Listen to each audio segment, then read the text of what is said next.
Welcome back, you night owls. Tonight we step into the chilly corridors of Tudor England, where fate moves faster than a summer plague, and even queens don't get to choose their crowns. Imagine a girl barely tall enough to reach the royal lectern, dressed in brocade far too heavy for her frame, squinting at a court full of adults who all pretend to smile but sharpen their daggers just out of sight. That girl, she's about to be queen. Not next year, not someday, right now. One problem: the king she's replacing is dying. Her husband is a stranger, and almost no one in England wants her on that throne. Oh, and she's 12. So, before you get comfortable, take a moment to like the video and subscribe, but only if you genuinely enjoy what I do here. And drop a comment with your location and local time. I love seeing where everyone is listening from. Now, dim the lights, maybe turn on a fan for that soft background hum, and let's ease into tonight's journey together. The first thing to understand is that Lady Jane Grey doesn't begin life as a monarch in waiting. She's born in 1537, a great niece of Henry VIII, which is enough to make her noble, but not especially threatening, at least at first. Her mother, Frances Brandon, is the daughter of Henry VIII's younger sister, which technically makes Jane 4th or 5th in line depending on the whims of the king and Parliament. A political footnote, really. Still, in Tudor England, bloodline is never just bloodline. It's currency. It's gunpowder. She spends her early years in Leicestershire, in a mansion echoing with sermons and stiff etiquette. Her father, Henry Grey, is the Marquess of Dorset, a man who wears ambition like a favourite cloak. Her mother is famously strict, with a reputation for discipline so intense that even tutors whisper about it. Jane is not pampered. She's not paraded. She's groomed, like a show horse but with Latin homework. She learns Greek before she can sew a decent hem. She reads Plato while other girls her age are being taught how to curtsy without falling over. If you're picturing a quiet little girl with her nose in a book, you'd be right. But make that book a collection of Cicero's speeches. It's not just education, it's indoctrination. She's raised as a fiercely devout Protestant during a time when the English Reformation is still rearranging furniture and burning its enemies alive. That religion becomes her spine, her lens, her shield, and eventually her doom. But Jane doesn't know any of that yet. At 10, she's invited to live at the royal court, a common practice for noble children. That's when things start getting strategic.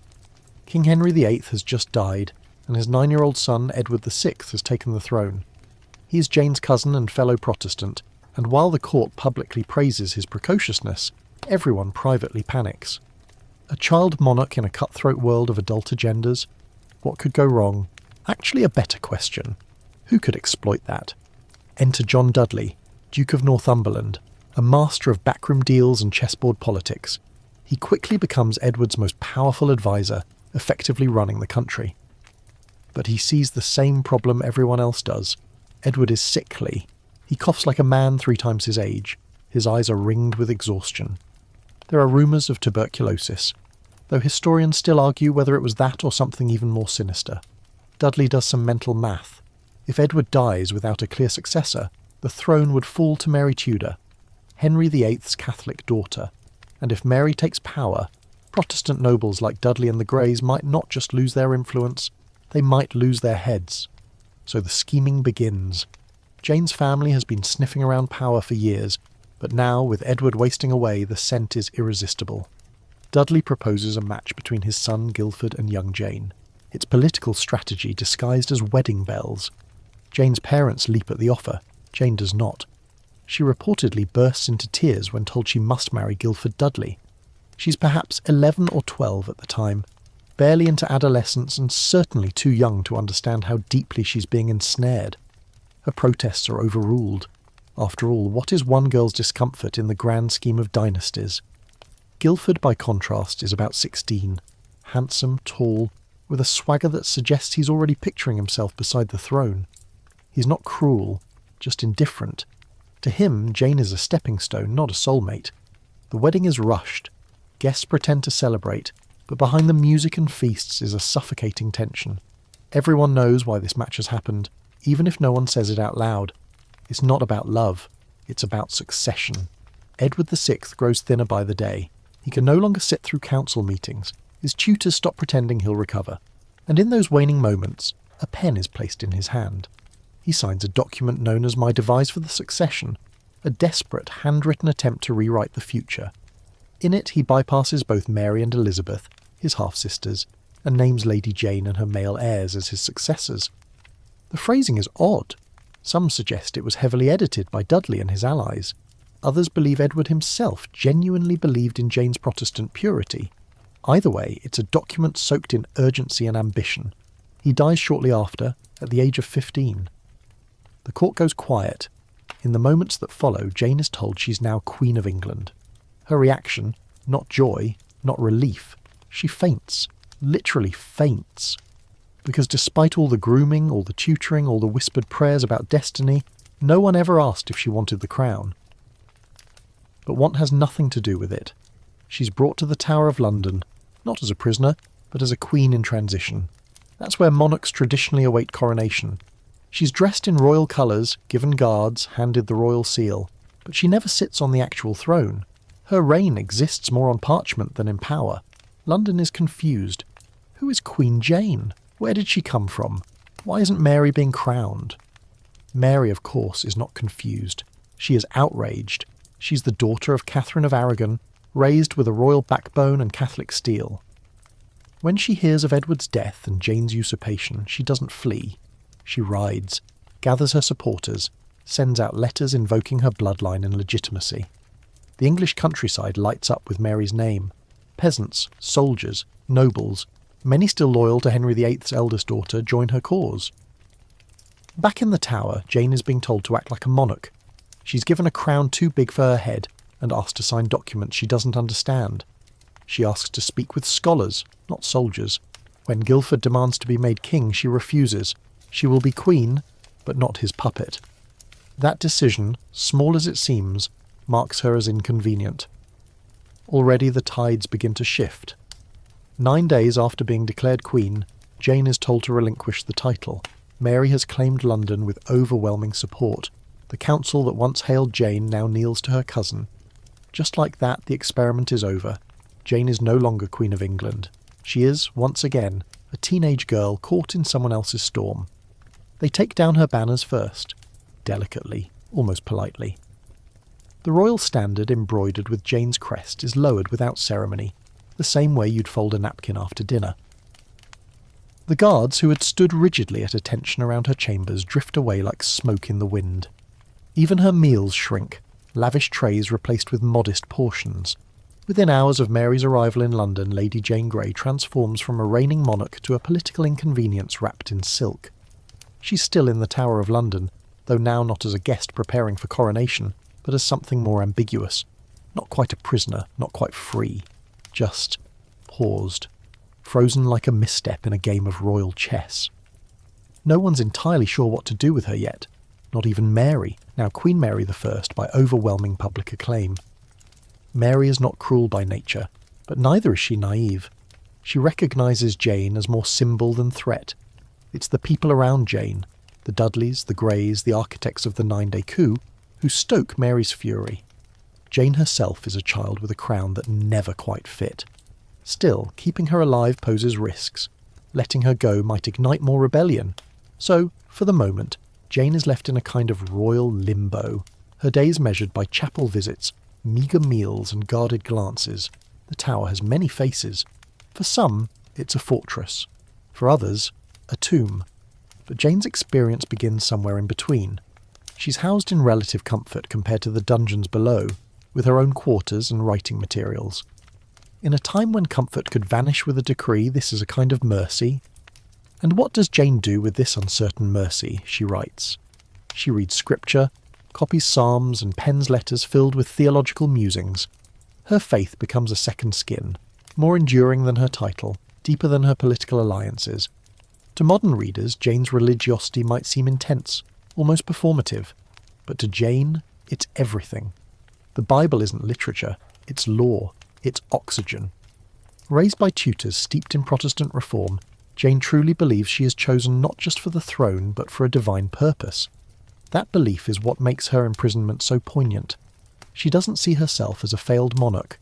She sees herself as a spiritual martyr in waiting. And yet, she's also still a teenager. Trapped, confused, peeking out the narrow windows of the tower with a longing she can't name.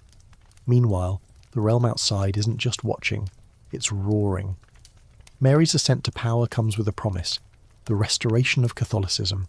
She orders the Latin Mass to be reinstated. She rescinds Edward's Protestant reforms. Suddenly, the very ideas Jane clings to, sola scriptura, justification by faith, the supremacy of the Bible, become dangerous. Not just unpopular, illegal. And as Mary's grip tightens, executions begin. It starts slowly. Those closest to the coup are arrested and questioned. John Dudley, Guildford's father, is the first to fall. He is dragged to Tower Hill and beheaded in a swift public spectacle. His sons, including Jane's young husband Guildford, await their fates in the same fortress where Jane now prays. The irony is almost cruel. These boys were meant to be princes. Now they count days in damp stone rooms. Guildford, unlike Jane, does not weather imprisonment with stoic grace. He pleads for visits, cries out for reassurance, begs for mercy. He wants Jane to speak to Mary on his behalf. Jane refuses, not out of bitterness, but because she knows it won't matter. Mary's court is hardening by the day, and besides, Jane doesn't beg. It's one of the few things she can control: her dignity. Historians still argue whether Jane could have been spared had she simply played along. Some believe that if she had converted to Catholicism, publicly sported Mary, and begged for clemency, she might have been released, sent into comfortable exile. But Jane doesn't bend. She remains, stubbornly, a Protestant. Even when Catholic bishops visit her in the Tower attempting to convert her, she debates them with the cool precision of a schoolmaster. She corrects their Latin. She challenges their doctrine. She does not yield. And Mary, despite everything, still hesitates. Months pass. Jane remains imprisoned but untouched. Guildford is still alive. It seems, just maybe, the new queen is willing to let this all fade quietly into history. But the past has sharp elbows. In early 1554, a fresh revolt ignites the kingdom, Wyatt's Rebellion. Led by Sir Thomas Wyatt, a group of Protestant nobles and soldiers rise against Mary's plan to marry Philip of Spain, a Catholic prince with more titles than friends. The rebels fear that Mary's marriage will turn England into a Spanish puppet state. They march, swords drawn, not in Jane's name exactly, but certainly against the regime that deposed her. Wyatt's march fails. The rebels are captured. The threat is quelled, but not before panic spreads through Mary's court like wildfire. And suddenly, Jane is no longer a harmless footnote. Now she's a symbol again, a Protestant figurehead, a potential rallying point. The rebellion may have failed, but the danger is clear. If Jane lives, she could inspire another uprising. If she dies, she might become a martyr. It's a lose-lose choice, and Mary knows it. But her advisors, her allies, and even Philip himself apply pressure. Spain will not ally with a country that harbours rival queens, so the sentence is signed. Jane is to be executed. Not immediately, but soon. Enough time is given for final prayers, final preparations, final regrets, though Jane has remarkably few of the latter. She spends her last days in the Tower Chapel, reading scripture and writing a final letter to her younger sister Catherine. It's not a farewell, it's a sermon. Jane urges her to hold fast to faith, to resist the false doctrines of Rome, to live, and, if necessary, die for God's truth. That letter still survives, faded but legible, ink scrawled in the tight, elegant script of a girl who never had time to grow old. The morning of her execution arrives cold and grey. Guildford is to die first. He had begged, one last time, for a meeting with Jane. She declines. Not out of cruelty. She simply can't bear it. She asks to remember him as he was, not as a broken boy on the edge of death. He's taken to Tower Hill, where crowds gather to witness the fall of a Dudley. His execution is swift. There are no dramatic speeches, no noble last words, just steel and silence. His body is carried past Jane's window wrapped in cloth, crimson soaking through the folds, and still she does not flinch. A short time later, Jane is led from her chambers, her prayer book in hand. She's dressed in black, not the royal colours she once wore, but simple mourning. She walks steadily to the scaffold erected within the Tower grounds, private, away from the jeering public. Mary at least grants her that. The executioner waits, axe in hand. Jane kneels, her voice steady as she recites a final prayer. She lays her head upon the block, then famously she hesitates, momentarily unable to find the exact place. "What shall I do? Where is it?" she murmurs. A blindfold clouds her vision, and for once her composure falters. A kind soul helps guide her, and then it is over. She is 16 years old, a girl queen for 9 days, a prisoner for 7 months, a symbol for centuries. Her body is buried in the chapel of St. Peter ad Vincula, not far from Anne Boleyn's. Beneath the stones of the tower she never truly escaped. But her legacy, oh, that is just beginning. There are no mourners at Jane's burial, no velvet-lined carriages draped in royal black. Her grave is marked, but not lavishly. The chapel where she is interred, St. Peter ad Vincula, holds others like her, fallen from grace or executed in silence. Queens, rebels, traitors and martyrs, all pressed into stone beneath indifferent feet. Jane's resting place becomes just another stop in the blood-stained geography of Tudor history, but her story, surprisingly, refuses to die with her.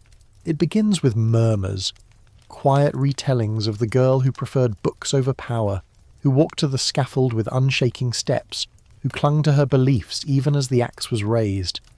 Within days of her execution, whispers of her intelligence and faith ripple through Protestant circles. Letters are copied, embellished. Her parting words are repeated and in some cases reworded to sound more poetic, more tragic. Already myth is sprouting from the roots of fact. Her final speech, especially, takes on a life of its own. Contemporary accounts differ on the exact wording. Some say she declared her innocence in any crime against the realm, but acknowledged her guilt in accepting a crown not hers by right. Others emphasize her commitment to Protestantism, her refusal to betray her beliefs even with death approaching. The truth is, we'll never know exactly what she said, and maybe that's part of the allure. Even in the early years after her death, artists and writers begin reconstructing Jane, not as a political casualty, but as a religious heroine. She becomes a Protestant martyr before the movement even has a proper pantheon of saints. Her youth, her piety, her tragic end, all the ingredients are there for a legend. She doesn't just become a warning, she becomes a model. Meanwhile, Mary Tudor's reign is already teetering under its own weight. Her attempts to return England to Catholicism spark fierce resistance. The burnings begin, hundreds of Protestants executed in public squares under heresy laws.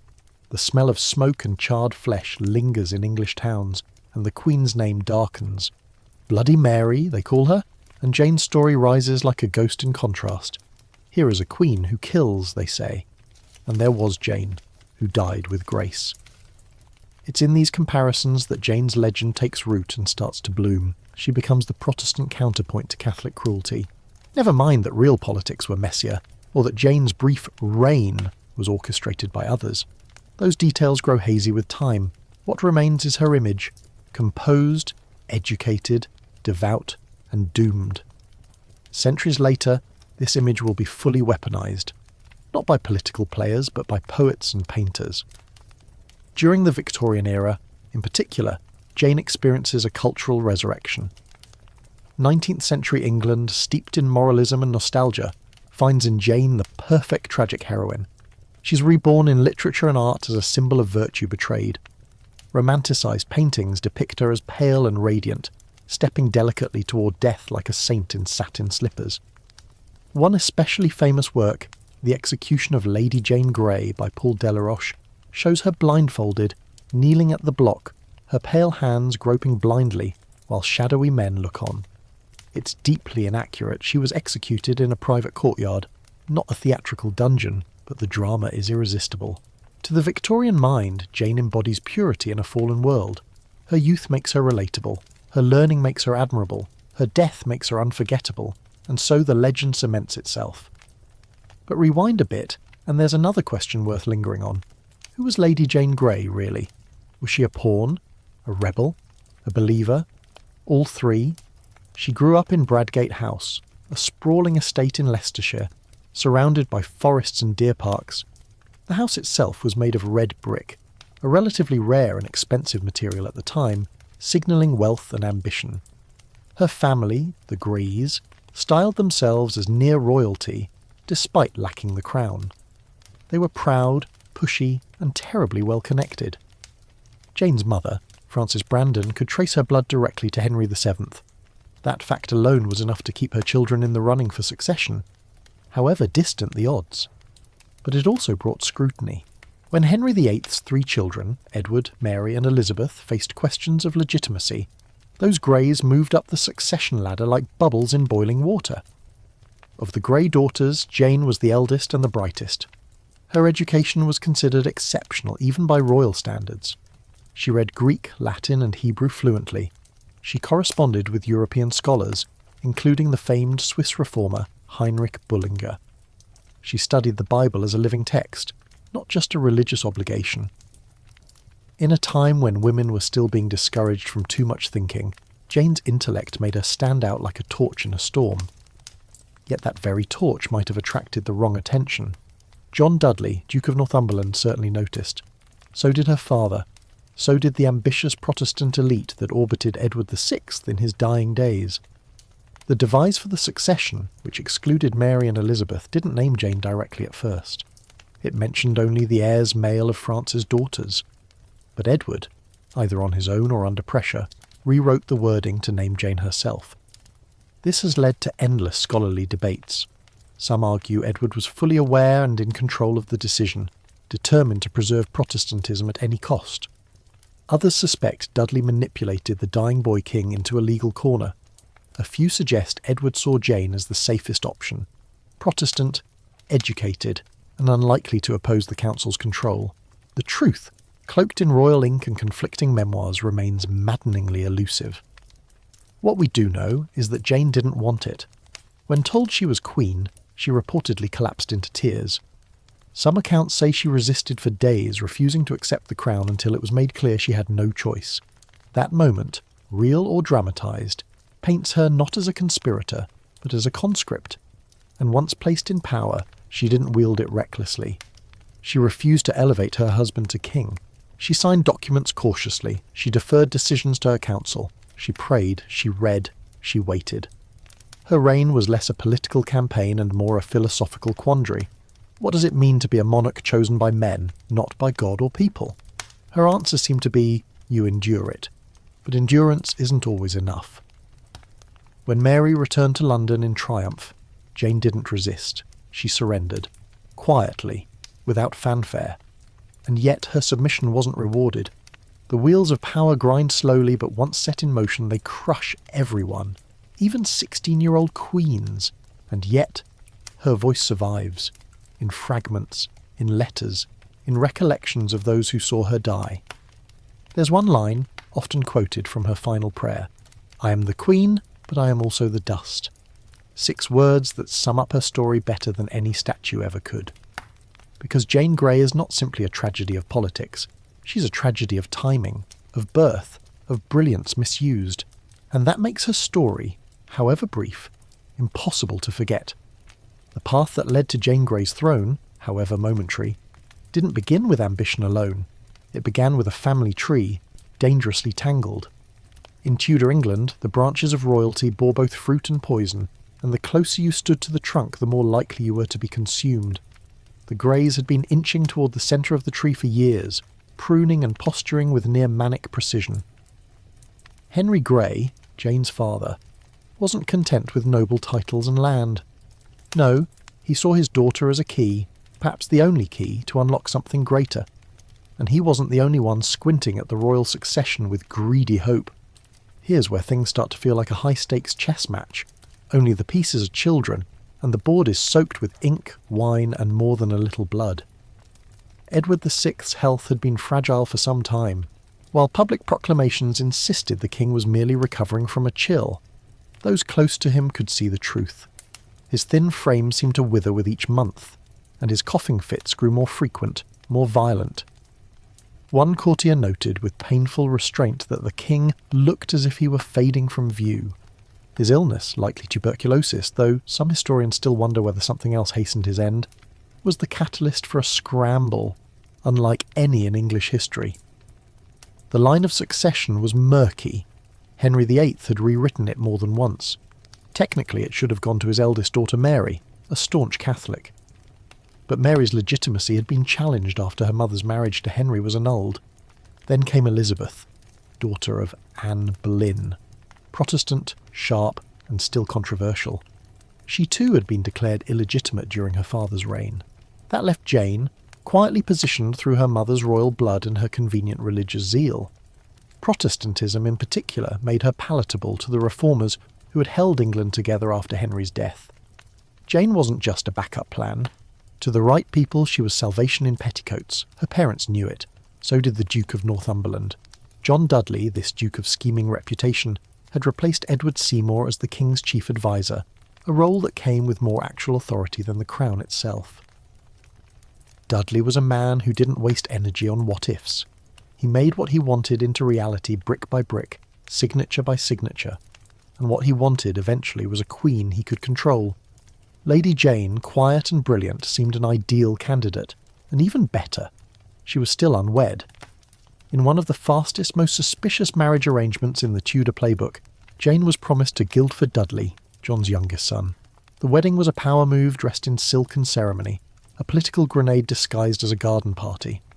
There were others married that day too, multiple noble pairings orchestrated by Dudley to create a web of loyalty. But Jane's wedding was the centrepiece. Though she was barely in her teens, she was expected to play the role of noble wife, royal claimant, and Protestant figurehead all at once. The wedding itself was lavish, an almost aggressive display of wealth and expectation. Jane wore jewelled satin, her young face set in a mask of obedience. She was a girl with the eyes of someone much older, someone already weighing consequences. Accounts from guests describe her as distant during the ceremony. One guest swore she didn't speak a single voluntary word throughout the feast. Others noted her lack of interest in Guildford, who, by contrast, relished his new role. He saw himself rising through her, standing just close enough to the throne to feel its warmth. But Jane wasn't impressed by rank or riches. She was a scholar. Her heroes weren't generals or kings. They were theologians and philosophers. She preferred the company of her books to the preening of young noblemen. Guildford, handsome as he may have been, was not an intellectual equal, and worse, he didn't seem to care. Despite her resistance, the marriage was finalised. The ink dried on contracts thicker than scripture, and all the while, Edward VI lay fading, the parchment of succession already being revised around him. My devise for the succession. Those 6 words would become one of the most controversial documents in English history. Edward's plan to bypass Mary and Elizabeth in favour of Jane was a legal sleight of hand. Some say Dudley wrote much of it himself. Others argue that Edward, devout and idealistic, truly believed in Jane's Protestant virtue. But even if his heart was sincere, the politics were anything but. The document wasn't just a reordering of inheritance. It was a lightning rod. When Edward died in July 1553, the nation exhaled in confusion. No public announcement was made at first. Instead, Dudley and the council moved in secret. Jane was summoned to Sion House under vague pretences. There, in a room thick with incense and intention, she was informed she was now queen. Jane reportedly collapsed. Her refusal wasn't theatrical, it was gut-deep. She wept, trembled, begged to be excused. This wasn't a victory, it was a death sentence dressed in brocade. But no one gave her an exit. She was brought to the Tower of London, where she was installed as queen. The Tower, traditionally a place of royal transition and celebration, now pulsed with unease. Guards saluted her with uncertain hands. Courtiers bowed with one eye on the horizon, already wondering whether this queen would last the week. Still, the paperwork was done. Proclamations were printed, coins were considered. The throne, in theory, belonged to Jane, except theory only works when no one contests it. Mary Tudor was not just a name on a rejected succession plan. She was Henry VIII's eldest daughter, and a survivor of more betrayals than most can count. She had endured her mother's humiliation, her own illegitimacy, and a kingdom that tried to pretend she didn't exist. But she was very much alive, and furious. When she learned of Edward's death and Jane's proclamation, she didn't hide. She rallied. From her estates in East Anglia, she gathered loyalists, wrote fiery letters, and moved with military speed.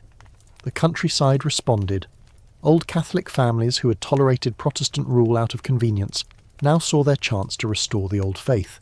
Soldiers joined, nobles pledged loyalty. Within days, Mary's forces outnumbered those loyal to Jane. Back in London, panic set in. Dudley, realising too late that his plan was unravelling, marched out to confront Mary's army. But his confidence crumbled faster than his ranks. Troops deserted. Cities refused him entry. He found himself retreating with none of the grandeur he'd envisioned. Eventually he surrendered without a fight. Jane's throne, propped up with paper promises, collapsed in just 9 days. The Privy Council, seeing which way the wind blew, turned their coats with stunning speed. They declared for Mary, claiming they had merely been misled. Jane's royal signature was erased from official documents. Her seal was broken. Her name, Queen Jane, was already becoming a historical footnote, but not forgotten. Because here's the twist. Even in defeat, Jane never begged. She did not cry in public. She did not plead with Mary. She returned to her chambers in the Tower with the quiet composure of someone who knew the story had always been out of her hands. That unflinching dignity is what started to turn heads, even among her enemies. Mary, now queen in truth and title, faced a decision no one envied. What do you do with a girl who never wanted the crown but still wore it? However briefly. To kill her risked creating a martyr. To let her live invited future rebellion. Mary chose delay, at least for a while. She didn't execute Jane immediately. Instead, she locked her away, watching and waiting. But the web that had snared Jane was too tangled to unravel gently. Mary had inherited not just a kingdom, but a fractured nation. And Jane, though silent, had become a symbol. Not of power, of conscience. And conscience in Tudor England could be far more dangerous than any sword. Edward VI, the boy king whose declining health set this entire chain of events into motion, becomes increasingly spectral in the memory of his own court. He dies young, at just 15, his legacy not carved in marble or victory, but scribbled hastily in the margins of a contested succession document. Yet, in his brief rule, he left more than just theological laws and dying wishes. He left behind a vacuum so powerful it pulled the nobility, the council, and the crown itself into crisis. His death, kept secret for days, allowed the Duke of Northumberland and his allies to set their plan in motion. With Lady Jane Grey installed in the Tower under the pretence of protection, the gears of Dudley's ambition started grinding. Jane was named Queen in a formal council proclamation. Trumpets announced it through the streets of London. Copies of her titles were distributed to towns across the country. The image of a youthful Protestant queen, chosen not by birthright, but by God's divine preference, was pushed by every Protestant printing press in the realm. And yet, most of England had no idea who she was. Outside of the capital and elite circles, the common folk barely recognised Jane Grey's name. She had not been paraded through the streets. She had no public victories, no children, no dramatic marriages. She had no legend yet. In an age where monarchs needed either awe or affection, Jane had neither. What she had was piety, and, unfortunately, a court full of men who mistook their ambition for her destiny. Inside the Tower, Jane grappled with this sudden rise. From the moment she was crowned, an awkward, tense ceremony without the traditional joy of coronation, she seemed adrift. It was a reign shadowed by contingency. Her authority felt as temporary as the ink used to draft Edward's last will. Historians still debate how much power she actually wielded. Was she a queen in name only, with real decisions made by her father-in-law?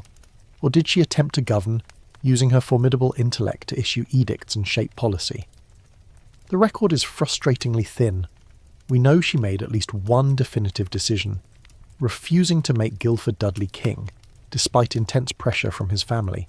That single defiance hints at something deeper. A girl unwilling to be moulded, even as everything around her was being reshaped by men in velvet robes.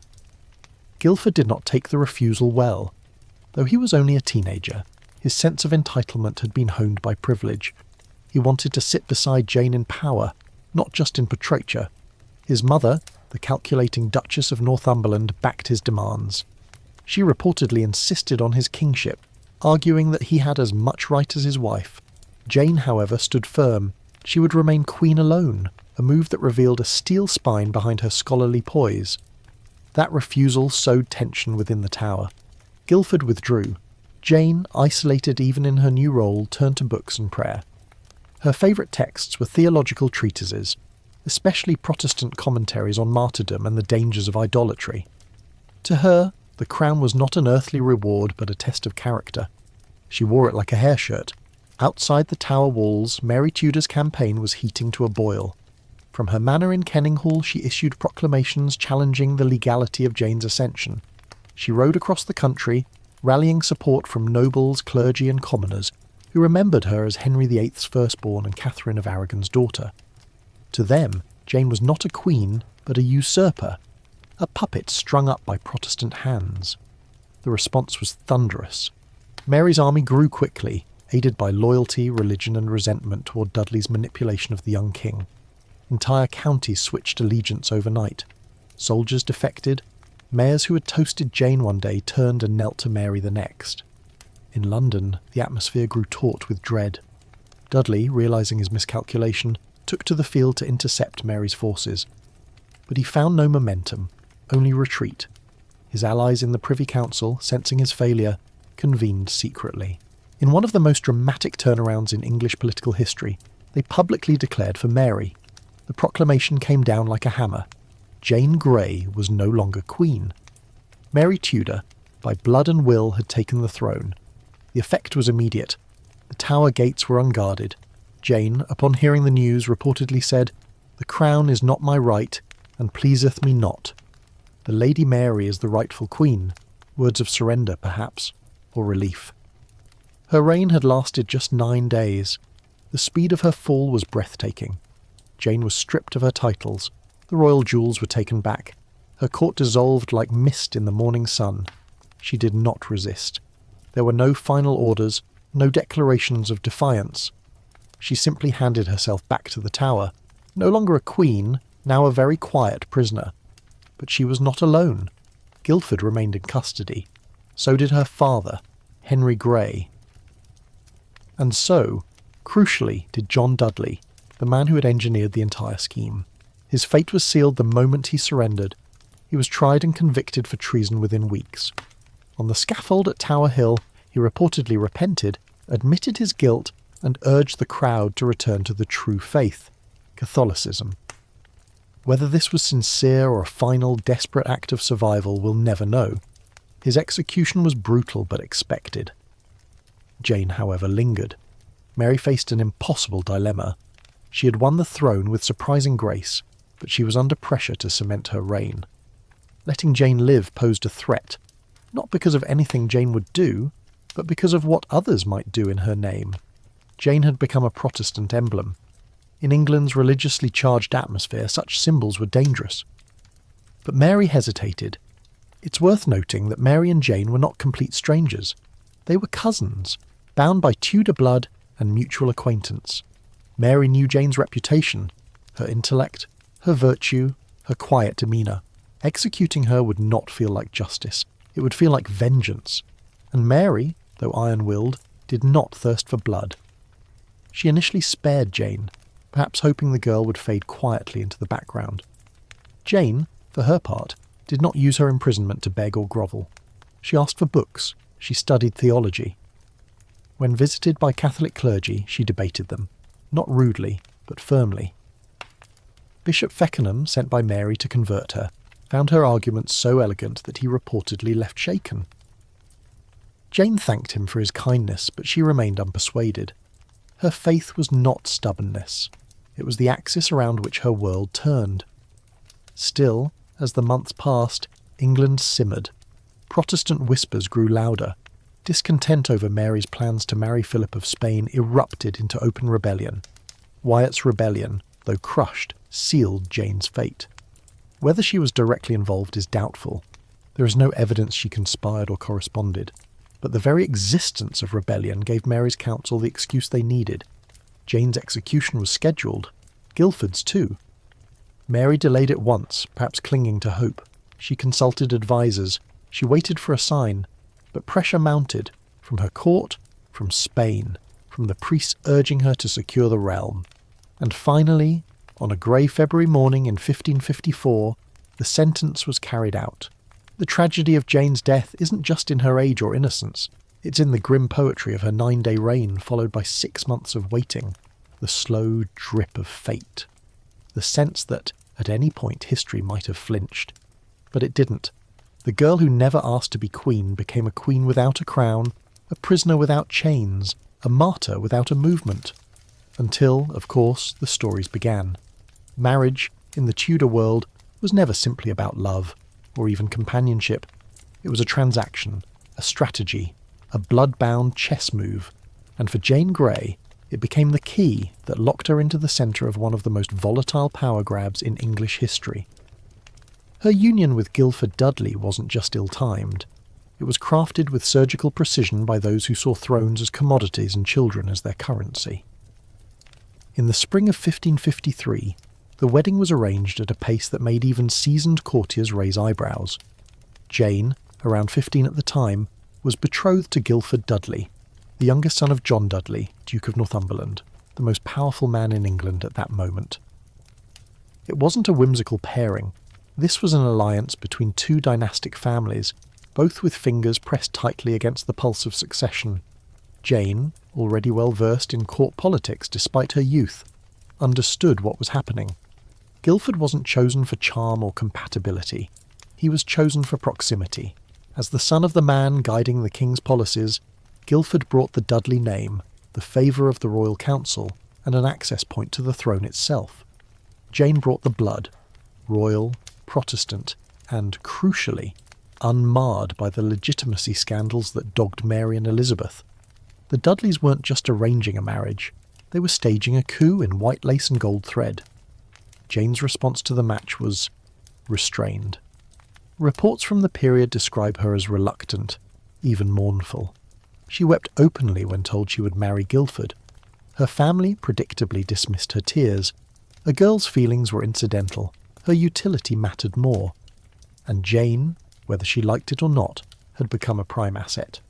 The wedding took place at Durham House, a grand Tudor mansion on the Strand, which once belonged to Bishop Thomas Hatfield. It was a lavish affair with gilded goblets, silk banners, and enough imported spices in the dishes to fund a minor rebellion. The guest list read like a who's who of Tudor nobility. Even Princess Elizabeth sent a representative. But beneath the grandeur the mood was heavy. Those who understood the political undercurrents could feel the tension bubbling beneath the toasts and tambourines. Multiple weddings were conducted that day, part of a broader plan by Dudley to entangle powerful Protestant families in his scheme. Jane's younger sister, Catherine, and Guilford's sister, Catherine Dudley, also married well-placed nobles. It was a mass consolidation of alliances, engineered to protect a single ambition, securing a Protestant heir to the throne, one who would sideline Mary Tudor and preserve the Dudley grip on power. The union of Jane and Guilford was never warm. Their personalities clashed from the start. Jane was studious, intensely religious, and privately sceptical of the trappings of courtly life. Guilford, by most accounts, was vain, immature, and used to having his way. He was raised in privilege, puffed up by his mother's constant interference and his father's meteoric political rise. And if Jane's initial tears hadn't made her disinterest clear, her behaviour after the wedding left no doubt. She resisted Guilford's attempts at authority. When he later demanded that he be made king, she refused, not as a political tactic but as a matter of principle. In her eyes, royal titles were sacred, not automatic privileges to be handed out like sweetmeats. That resistance would cost her dearly. Still, in those early days of marriage, before the crown and the tower and the death warrants, Jane tried to live within the role assigned to her. The young couple was given rooms together, though Jane reportedly requested separate sleeping quarters. They dined in formality, spoke in measured tones. Whatever moments of affection they may have shared are lost to history, but the distance between them seems to have grown rather than shrunk. Guilford, frustrated by Jane's quiet refusal to elevate him, complained to his mother. The Duchess of Northumberland, who had not spent her life climbing social ladders just to be thwarted by a teen bride, stormed into Jane's presence and demanded compliance. Jane, even then, stood firm. Her refusal wasn't spiteful, it was political. She believed kingship was a divine calling, not a family favour. That act of quiet rebellion gave a flicker of insight into Jane's mind. She might have been obedient in many things, but she drew the line at falsehood, and elevating Guilford, in her view, would have been just that, a lie. Meanwhile, Edward VI's condition worsened. He had long suffered from what court physicians vaguely called a consumption of the lungs. His coughing fits left him breathless and pale. His appetite vanished. He could barely rise from bed. Under heavy drapes in his chambers at Greenwich Palace, he began making preparations for his soul and his realm. The devise for the succession was altered to ensure a Protestant heir. Mary and Elizabeth were excluded. Jane, technically outside the strict line of succession, was written in. Some say Edward made this decision independently, driven by fear that his Catholic sister would undo all his religious reforms. Others argue the Dudleys forced his hand. The truth likely lies somewhere in between. Edward, though devout, was still young and terminally ill. His will was inked not just by piety, but by pressure. The day Edward died, the wheels began spinning fast. The news was withheld for a brief time, giving Dudley the opportunity to summon Jane to Sion House. She arrived expecting a family gathering, only to be told she was now Queen of England. Her first reaction was disbelief. Her second was despair. She dropped to the floor in shock. To her credit, she did not immediately embrace the crown. She questioned it. She pleaded with her parents. She insisted Mary was the rightful heir. But again, her feelings didn't matter. Her husband, her parents, her in-laws, all insisted this was God's will. And eventually, tearfully, she relented. She was brought to the Tower of London on July 10th, 1553, the traditional place for monarchs to prepare for coronation. Jane arrived not in triumph, but in confusion. Her coronation was scheduled, but never happened. Her authority was proclaimed, but not accepted. Her name was read aloud in the capital, but few cheered. And Guildford? He expected to be king. His family expected him to be king. When Jane refused, the fissure in their marriage widened to a chasm. Guildford sulked. He lobbied others in court to influence Jane. He complained that he was being emasculated. In a realm that had long viewed female rulers as unnatural, the idea of a queen ruling alone, without a king by her side, was radical and, to some, offensive. Yet Jane would not budge. Even as her 9-day reign unravelled, even as Mary gathered her forces and the Privy Council betrayed their earlier oaths, Jane held fast. Not just to her crown, but to her moral compass. Her refusal to yield to Guildford's demands was not stubbornness. It was clarity. She knew she was being used. She may have been surrounded by power-hungry men, but she never let them own her completely. Her marriage, brief and cold as it was, became a symbol of that resolve. Guildford wanted authority. Jane insisted on righteousness. In another world, in another age, their union might have healed or flourished. But in the feverish July of 1553, it became the crack that split everything. 9 days after her coronation, the crown was snatched away. Mary was proclaimed queen. Jane's reign ended not with a revolt, but with a signature. Back in the Tower, the royal apartments Jane had briefly occupied were sealed. She was moved to simpler quarters, less ornate, more secure. Guildford was also imprisoned. The couple, once joined in a calculated marriage, now lived as strangers under lock and key. They did not share a cell. They did not share much of anything, really, except a fate that would soon grow sharper. The paper that sealed Jane's fate was not crimson with wax or dripping with melodrama. It was simple parchment, dry and cold. Just a signature from a dying boy, Edward VI, scrawled with tremoring hand and fevered mind. My devise for the succession, he called it. A last-ditch rewrite of the future, scribbled in desperation, meant to keep the Catholic tide at bay and preserve his Protestant Reformation. But the ink hadn't even dried before the legality of the document came into question. Technically, the line of succession had already been decided by Henry VIII. In his final will, and ratified by an Act of Parliament, the throne was to pass first to Edward, then to Mary, and finally to Elizabeth. That wasn't just royal wish, it was law. Changing that order wasn't as simple as scratching out one name and writing another. It required an Act of Parliament, a process that was not just tedious but politically risky. Yet Edward, convinced that Mary would undo everything he had tried to build, pressed forward. Whether the idea to name Jane Grey as his heir was entirely his own, or whispered by more manipulative voices, remains a scholarly debate to this day. Some historians argue Edward was lucid, determined, and theologically motivated. Others point to the heavy hand of John Dudley, whose son was, conveniently, married to Jane. The document went through several versions. In the earliest drafts, Jane isn't even named. Instead, it refers to the heirs male of the Lady France's body, that is, the sons of Jane's mother. But Edward soon realised the flaw in that logic. There were no such sons. So the draft was changed. Jane herself was inserted. Just like that, almost as a footnote to England's destiny. Jane became the preferred heir to the English crown. This revision did not pass through Parliament. It did not receive the stamp of widespread approval. It was, legally speaking, shaky at best.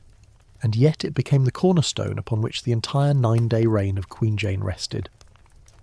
When Edward died on July 6, 1553, his death was initially kept secret. The court needed time to control the narrative. John Dudley moved swiftly, summoning Jane to Sion House and revealing to her the news. Edward was dead. She was now queen. The rest, he implied, would fall into place. Jane's response, by all accounts, was horror. She collapsed, overwhelmed by the gravity of the moment. She refused at first to accept the crown. It wasn't modesty, it was bewilderment. Jane, devout and politically savvy, knew that Mary had the stronger legal claim. She also knew that her acceptance of the throne could mean civil war or worse. But Jane was never alone in that decision. Her parents pressed her. The Dudleys pressed her. And once the council delivered a unanimous proclamation, Jane yielded. She arrived at the Tower of London the next day, the traditional holding ground for monarchs awaiting coronation. Trumpets were sounded. Crowds gathered, though more from curiosity than celebration. A crown was placed on her head, but it fit more like a yoke. Still, she did her best. Letters were written in her name. Government functions were initiated. Foreign ambassadors were cautiously notified. Jane took on the rhythms of monarchy, though always with an edge of uncertainty. Her inner circle was a strange mix of true believers and opportunists, and though she issued proclamations, her power was more symbolic than absolute. Then came the backlash. Mary Tudor, Henry VIII's eldest daughter, had been biding her time in East Anglia. She had received word of Edward's death almost as quickly as the London court, and she acted with urgency. In letters sent throughout the countryside, she declared Jane's coronation illegal and asserted her own claim as the rightful heir. She invoked Henry VIII's will, she invoked her birthright, and most powerfully, she invoked religion. To many English people, Mary represented stability, continuity, and, most crucially, a return to the old faith. Despite years of Protestant reform, Catholicism still had deep roots in the hearts of the people. Monasteries had been dissolved, Mass had been outlawed. But the scent of incense and the rhythm of Latin still lingered. Mary was not a charismatic figure in the traditional sense, but she had gravitas. She had survived humiliation, exile, and attempts to delegitimize her name. Now she called on England to rise, and it did. Mary gathered troops, both noble and common. Entire towns switched allegiance. Nobles who had dined with Jane sent urgent letters to Mary offering support. By July 19th, the Privy Council that had once proclaimed Jane Queen changed sides again, this time with the same solemnity they'd shown 9 days earlier. Mary was declared Queen. Bells rang across London. The city that had once tepidly accepted Jane erupted with cheers for the daughter of Catherine of Aragon. Back in the Tower, Jane's world collapsed. She was informed of the council's decision. Her reign, such as it was, had ended. She handed over the crown with calm resignation, reportedly saying, "I yield to that which the council has decided." No protest, no plea, just quiet dignity. And then, just like that, Jane went from monarch to prisoner. She remained in the Tower, no longer in royal chambers, but in more confined quarters. Still, she was treated with relative care. She had attendance, access to books, and time to reflect. Mary did not order her immediate execution. In fact, she seemed inclined toward mercy. But mercy, in a court as fractured and volatile as Mary's, was never guaranteed. While Jane lingered, so too did those who had championed her cause. Her father-in-law, John Dudley, was quickly tried and executed for treason. His death was swift, unceremonious, and publicly satisfying. The Dudley name, once synonymous with royal authority, was now a cautionary tale. Guildford Dudley, Jane's husband, remained in the Tower. He and Jane were allowed some communication, though not frequent. Their marriage, forced and politically motivated, had never truly developed into intimacy. Now, under threat of death, their relationship turned inward. Guildford, reportedly shaken and fearful, asked for final visits. Jane, steady and serene, chose solitude. She clung to her faith, not her husband. What followed were 6 months of uncertainty. Mary, navigating her own new reign, was trying to find balance. She had declared her intention to marry Philip of Spain, a match that was politically advantageous but deeply unpopular among her subjects. Many feared the Spanish would influence English policy. Others, still loyal to Protestantism, feared a return to the dark days of papal control. In January 1554, these tensions erupted in Wyatt's rebellion. Led by Sir Thomas Wyatt, a coalition of Protestant nobles and disaffected citizens marched on London to protest Mary's Spanish marriage and her pro-Catholic agenda. Though Jane had no involvement, she was still imprisoned. Her name came up frequently. Some rebels hoped to place her back on the throne. Others saw her as a symbol of what could have been, a young, devout Protestant queen instead of Mary. The rebellion failed. Wyatt was captured. But its very existence was enough to shatter any remaining protection Jane had. Mary's advisers, already wary, now pushed for execution. They argued that as long as Jane lived, she would be a rallying point for dissent. Even if she did nothing, her existence threatened the fragile new regime. Philip of Spain, too, made his position clear. Jane must die if Mary was to rule securely. And so, reluctantly, Mary signed the warrant. The date was set. Jane would be executed on February 12, 1554. Her final days were marked by calm, almost eerie tranquillity. She read scripture, wrote farewell letters, and refused to convert to Catholicism despite efforts by clergy to sway her. Bishop Feckenham spent hours with her, hoping to lead her toward salvation as defined by Rome. She thanked him for his kindness, but held fast to her beliefs. In her final letter to her sister Catherine, Jane wrote not of sorrow but of hope. She spoke of eternity, of redemption, of grace. Her words were those of someone who had long since accepted the cost of conviction, and in the end her legacy would rest not on the crown she wore, but on the words she left behind. They called her Queen, but the title barely had time to settle on her shoulders.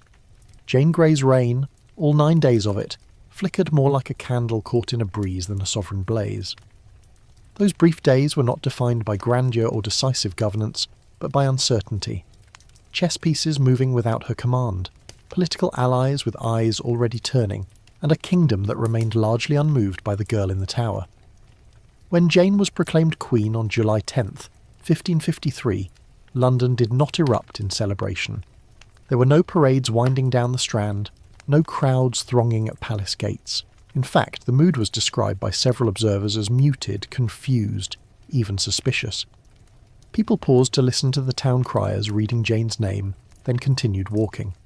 After all, hadn't Henry VIII's will promised the crown to Mary next? Had the game changed again? And who was this Jane anyway? In an age where monarchs earned loyalty through presence, charisma or blood, Jane was virtually unknown. She had no established base of popular support, no grand victories or stirring speeches. She was the daughter of a nobleman and the niece of a disgraced duchess. Even among the courtly elite, many had only seen her once or twice, always with her nose buried in a book. Still, the machinery of monarchy churned forward. Jane moved into the royal apartments at the Tower of London, the same rooms where queens had awaited coronation for centuries. But there was little joy. Her face was pale, her voice quiet. She dined formally, attended chapel daily, and issued documents in her name, but the mood was brittle.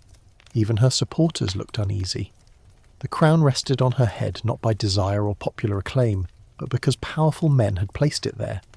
Meanwhile, behind the scenes, those very men were already reconsidering their position.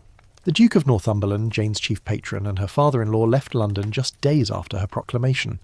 His goal, to intercept Mary Tudor and crush her claim before it gained traction. He marched with a modest force, confident that the Privy Council would hold firm in the capital. But that's not what happened. As Mary advanced through East Anglia, her support snowballed. Noblemen, gentry, even former members of Edward's court began pledging allegiance to her. Messages from Mary's camp poured into London, reminding the council of her father's will, her bloodline, her right. More importantly, they reminded the council of the people. Mary was Henry VIII's eldest child, daughter of the beloved Catherine of Aragon. That name still carried weight, especially among older, more traditional subjects. Northumberland's position weakened by the hour. His army faltered. His reinforcements evaporated. The Privy Council, sensing his failure, switched sides with shocking speed. On July 19th, only 9 days after Jane was declared Queen, the council met without her supporters present. They made their choice. Mary would be Queen. The proclamation rang out across the city, this time met with wild cheers. Bells tolled, bonfires were lit. Streets that had stood still for Jane now erupted for Mary. It was a devastating reversal. In the Tower, Jane received the news with composed solemnity. She is said to have removed her crown without ceremony and remarked simply, "I am content to resign it." Her household was dismissed. Her royal furnishings were cleared away. The guards, once deferential, resumed their duties with the cool distance of wardens. She was not marched out in chains, but she might as well have been. And what of Guildford? Her husband, who had expected to become king, was now just another prisoner. He too had occupied luxurious chambers in the Tower, confident that his mother's influence and his father's position had placed him within reach of the throne. Now he sulked behind stone walls, his privileges stripped. His relationship with Jane, never strong, became more distant. She withdrew emotionally. He, reportedly, grew more desperate. The court moved swiftly. Northumberland was arrested, tried, and executed within weeks. His sons were imprisoned. Jane's own father, Henry Grey, attempted to plead ignorance, claiming he had simply obeyed orders. His life, for the moment, was spared.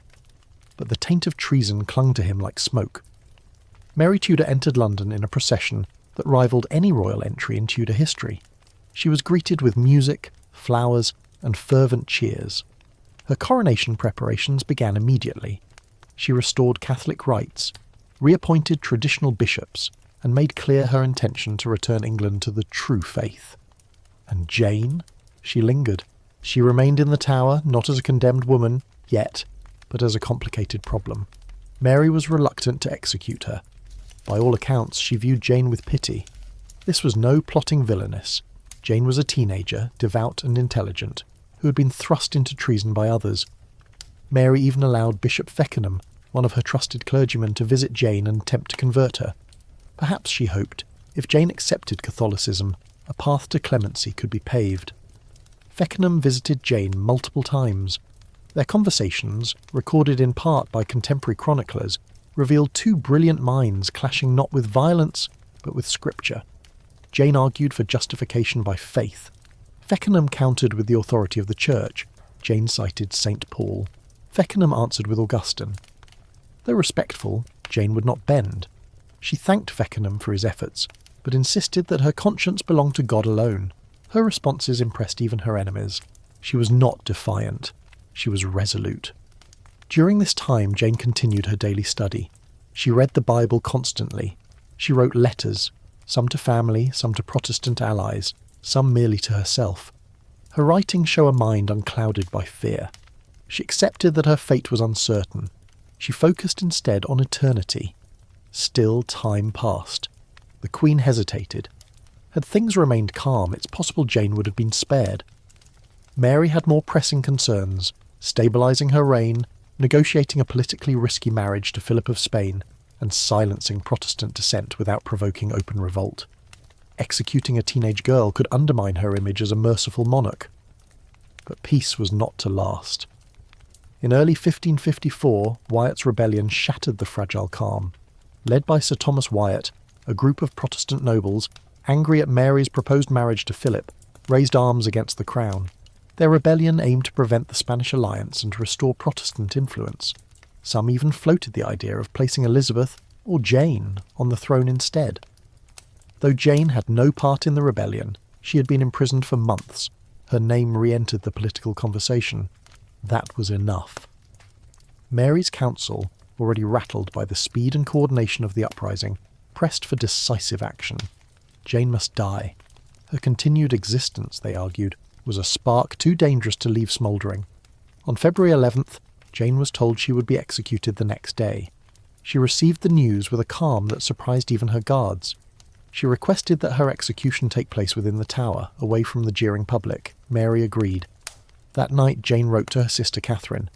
Her letter, written on the pages of her prayer book, was not filled with fear but with encouragement. She urged Catherine to live righteously, to reject the vanities of the world and to remain faithful. Her words were composed, intimate and final. She slept little. The next morning she dressed in black, a colour of mourning, not for herself, but for what could have been. She was led from her chambers shortly after Guildford was taken to Tower Hill. He too would die that day. Jane reportedly watched as his body, headless and bloodied, was returned past her window. She said nothing. Then, accompanied by a small group of attendants, she was led to the scaffold in the tower's inner grounds. It was a private execution, attended by a few officials, guards and clerics. She mounted the scaffold with grace. She addressed the gathered witnesses, declaring her innocence in seeking the crown, but acknowledging her guilt in accepting it. She proclaimed her Protestant faith, forgave her executioner, and knelt. As the blindfold was tied, she reached out uncertain. "What shall I do? Where is it?" she whispered. Her hands were guided gently to the block. She laid her head down, and in the silence that followed, the axe fell. The queen who ruled for 9 days left the world without a crown, but with a legacy that would echo for centuries. By the time the scaffold was disassembled, and the last echoes of Lady Jane Grey's execution faded into the thick walls of the tower, the nobles of England had already begun revising their stories. It was safer that way. Safer to forget she'd ever been called queen, safer to frame her as a tragic mistake rather than a rightful monarch. And so, history started shaping her legacy with the tools of guilt and distance, yet never silence. But while Jane's name was removed from proclamations and her crest chipped off ceremonial plates, she continued to live in the minds of those who had toasted her 9-day reign. The same nobles who had bowed to her, signed oaths, and congratulated one another on engineering a smooth transition of power, now scrambled to burn letters, realign loyalties, and shift blame. The Tower of London, with its layers of history and whispers, held the full weight of these contradictions. It had housed Jane as queen, then prisoner, and finally as a name etched into the cold floor of saint. Peter ad Vincula, buried without fanfare, but not without consequence. Meanwhile, Mary Tudor's court, once hopeful and defiant, began to unravel under the weight of the very victory they had so urgently sought. The execution of Jane Grey, though politically calculated, had cost Mary more than she anticipated. Internationally, it signalled resolve to her allies, especially to Philip of Spain. Domestically, however, it cast a long, cold shadow over her reign. In the streets of London, people whispered. They spoke not only of Jane's death, but of her composure, her beauty, her youth. They passed along tales of her final prayer, her calm step up to the scaffold, the haunting phrase, "Lord, into thy hands I commend my spirit." These details, whether embroidered or exact, began to circulate like embers of a fire that refused to die. And within court circles there were more unsettling murmurs, those of betrayal. The same men who had celebrated Jane's coronation now insisted they had been misled, deceived, forced. The Privy Council's dramatic pivot back to Mary became the centrepiece of 1,000 justifications. Each nobleman told a slightly different version of events, but all centred on a common theme. It wasn't their fault. Jane's father, Henry Grey, was among those who tried to distance themselves. Though he had pushed Jane into marriage, pushed her onto the throne, and signed documents affirming her reign, he now claimed ignorance. Mary, perhaps still reluctant to execute more kin, pardoned him for a while, but his eventual involvement in another rebellion would later seal his fate. Jane's mother, Frances Brandon, also acted quickly to save herself and her remaining daughters. She pledged loyalty to Mary, professed her Catholic sympathies, and quietly retreated from public life. Unlike her husband, Frances would survive the chaos of Mary's reign and live to see Elizabeth ascend the throne. Her grief, though, remained a private matter, if it existed at all. Contemporary writers speculated that she showed little emotion after Jane's death, but then again, grief in the Tudor court was often performed like theatre, with more politics than tears. And what of Guildford? His family did not fare well. With John Dudley executed and the Dudley name disgraced, his siblings either faced imprisonment or disgrace. Only later, under Elizabeth I, would the Dudley name rise again through the infamous Robert Dudley, Earl of Leicester, a close friend and perhaps more of Elizabeth herself. But even among survivors, the memory of Jane Grey lingered like a ghost. In the years immediately following her death, Protestant writers began shaping her into a martyr. They published accounts of her trial, her final conversations, her pious letters.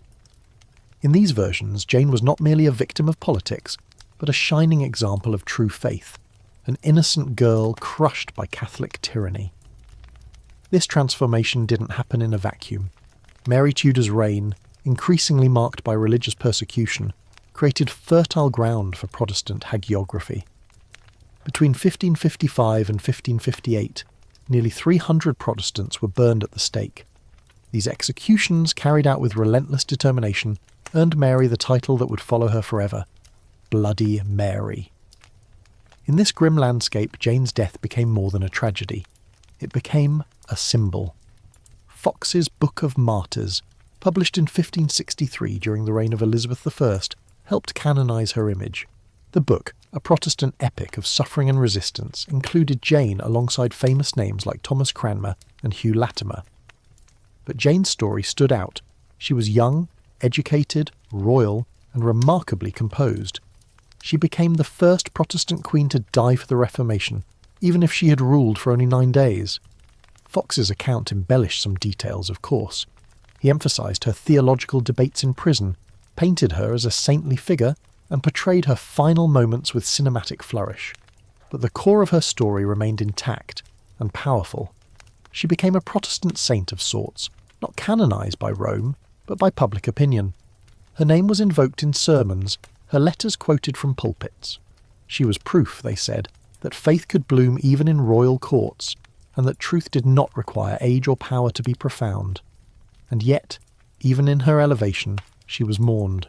Poets wrote verses in her memory, comparing her to Cassandra, to Iphigenia, to virgins of antiquity sacrificed for causes they could never control. Painters began to depict her final moments, though always with soft colours, pale skin, and tragic serenity. Jane became frozen in time, forever 16, forever composed, forever innocent.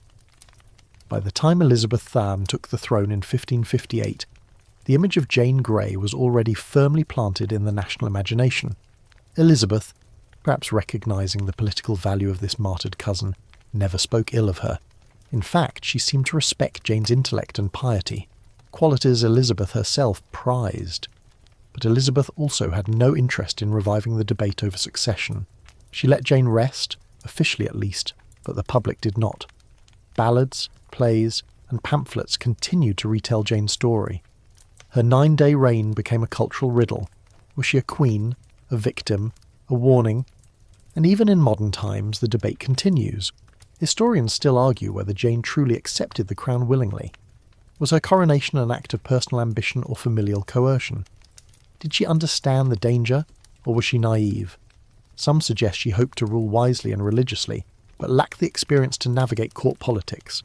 Others maintain she never wanted the throne at all. The truth may live somewhere between.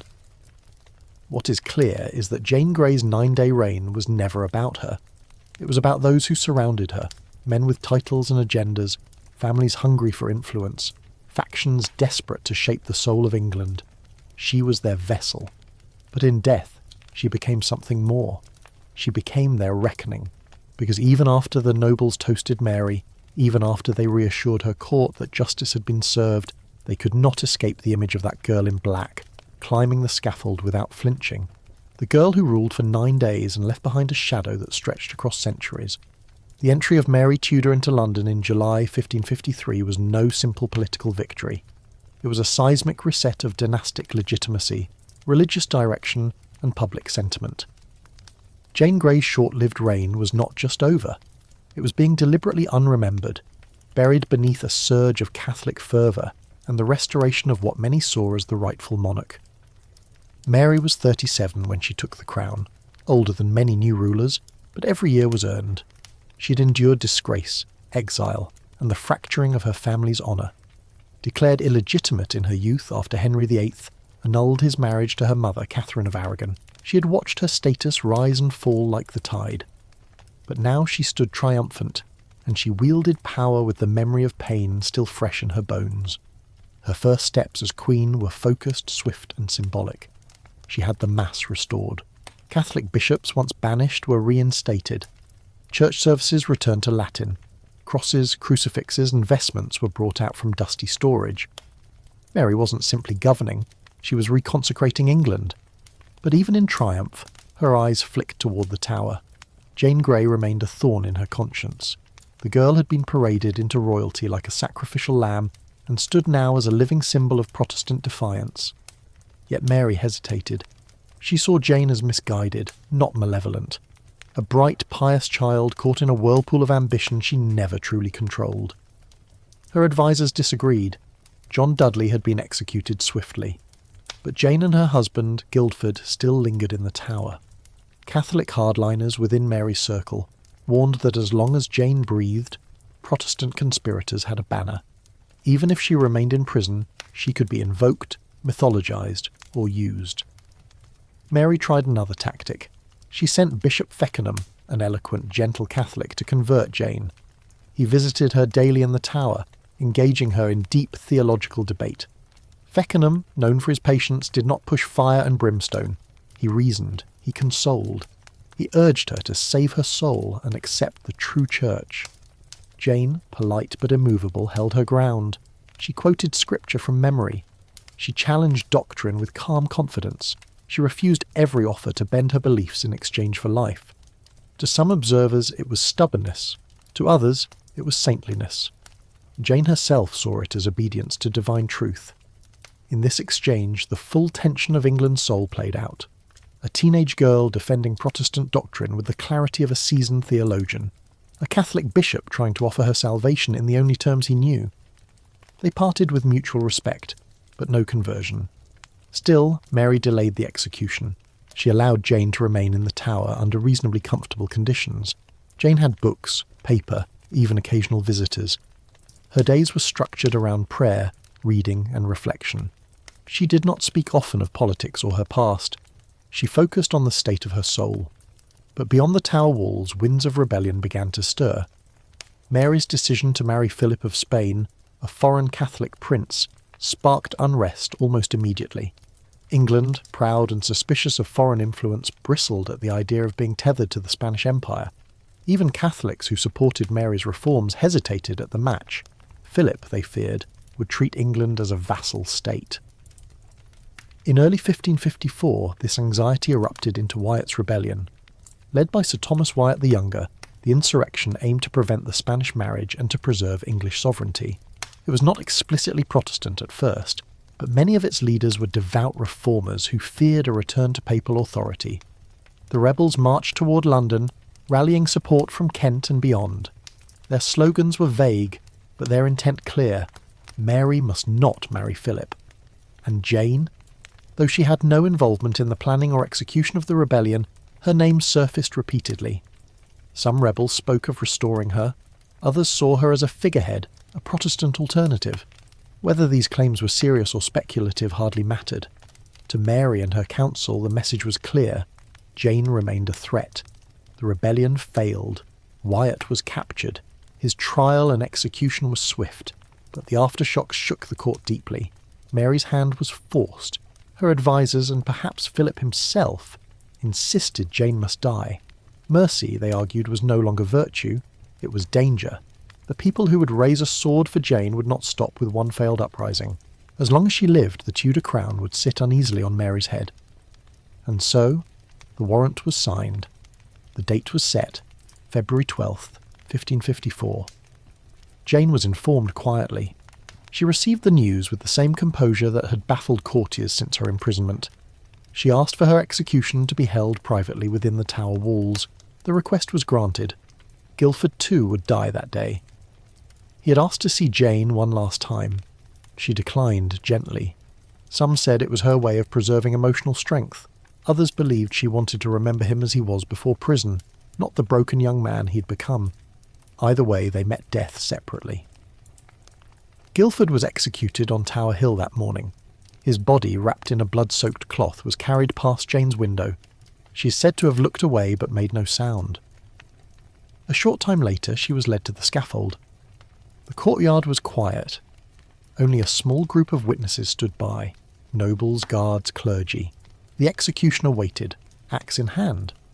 Jane, in a black gown and white headdress, held a small prayer book.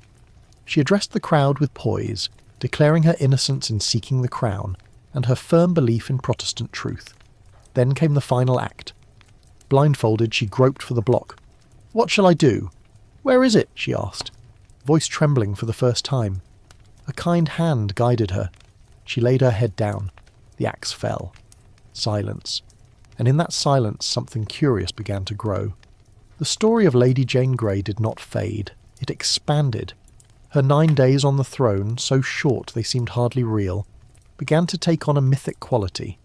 People retold her story not with political analysis, but with reverence. She became less a queen and more a saint.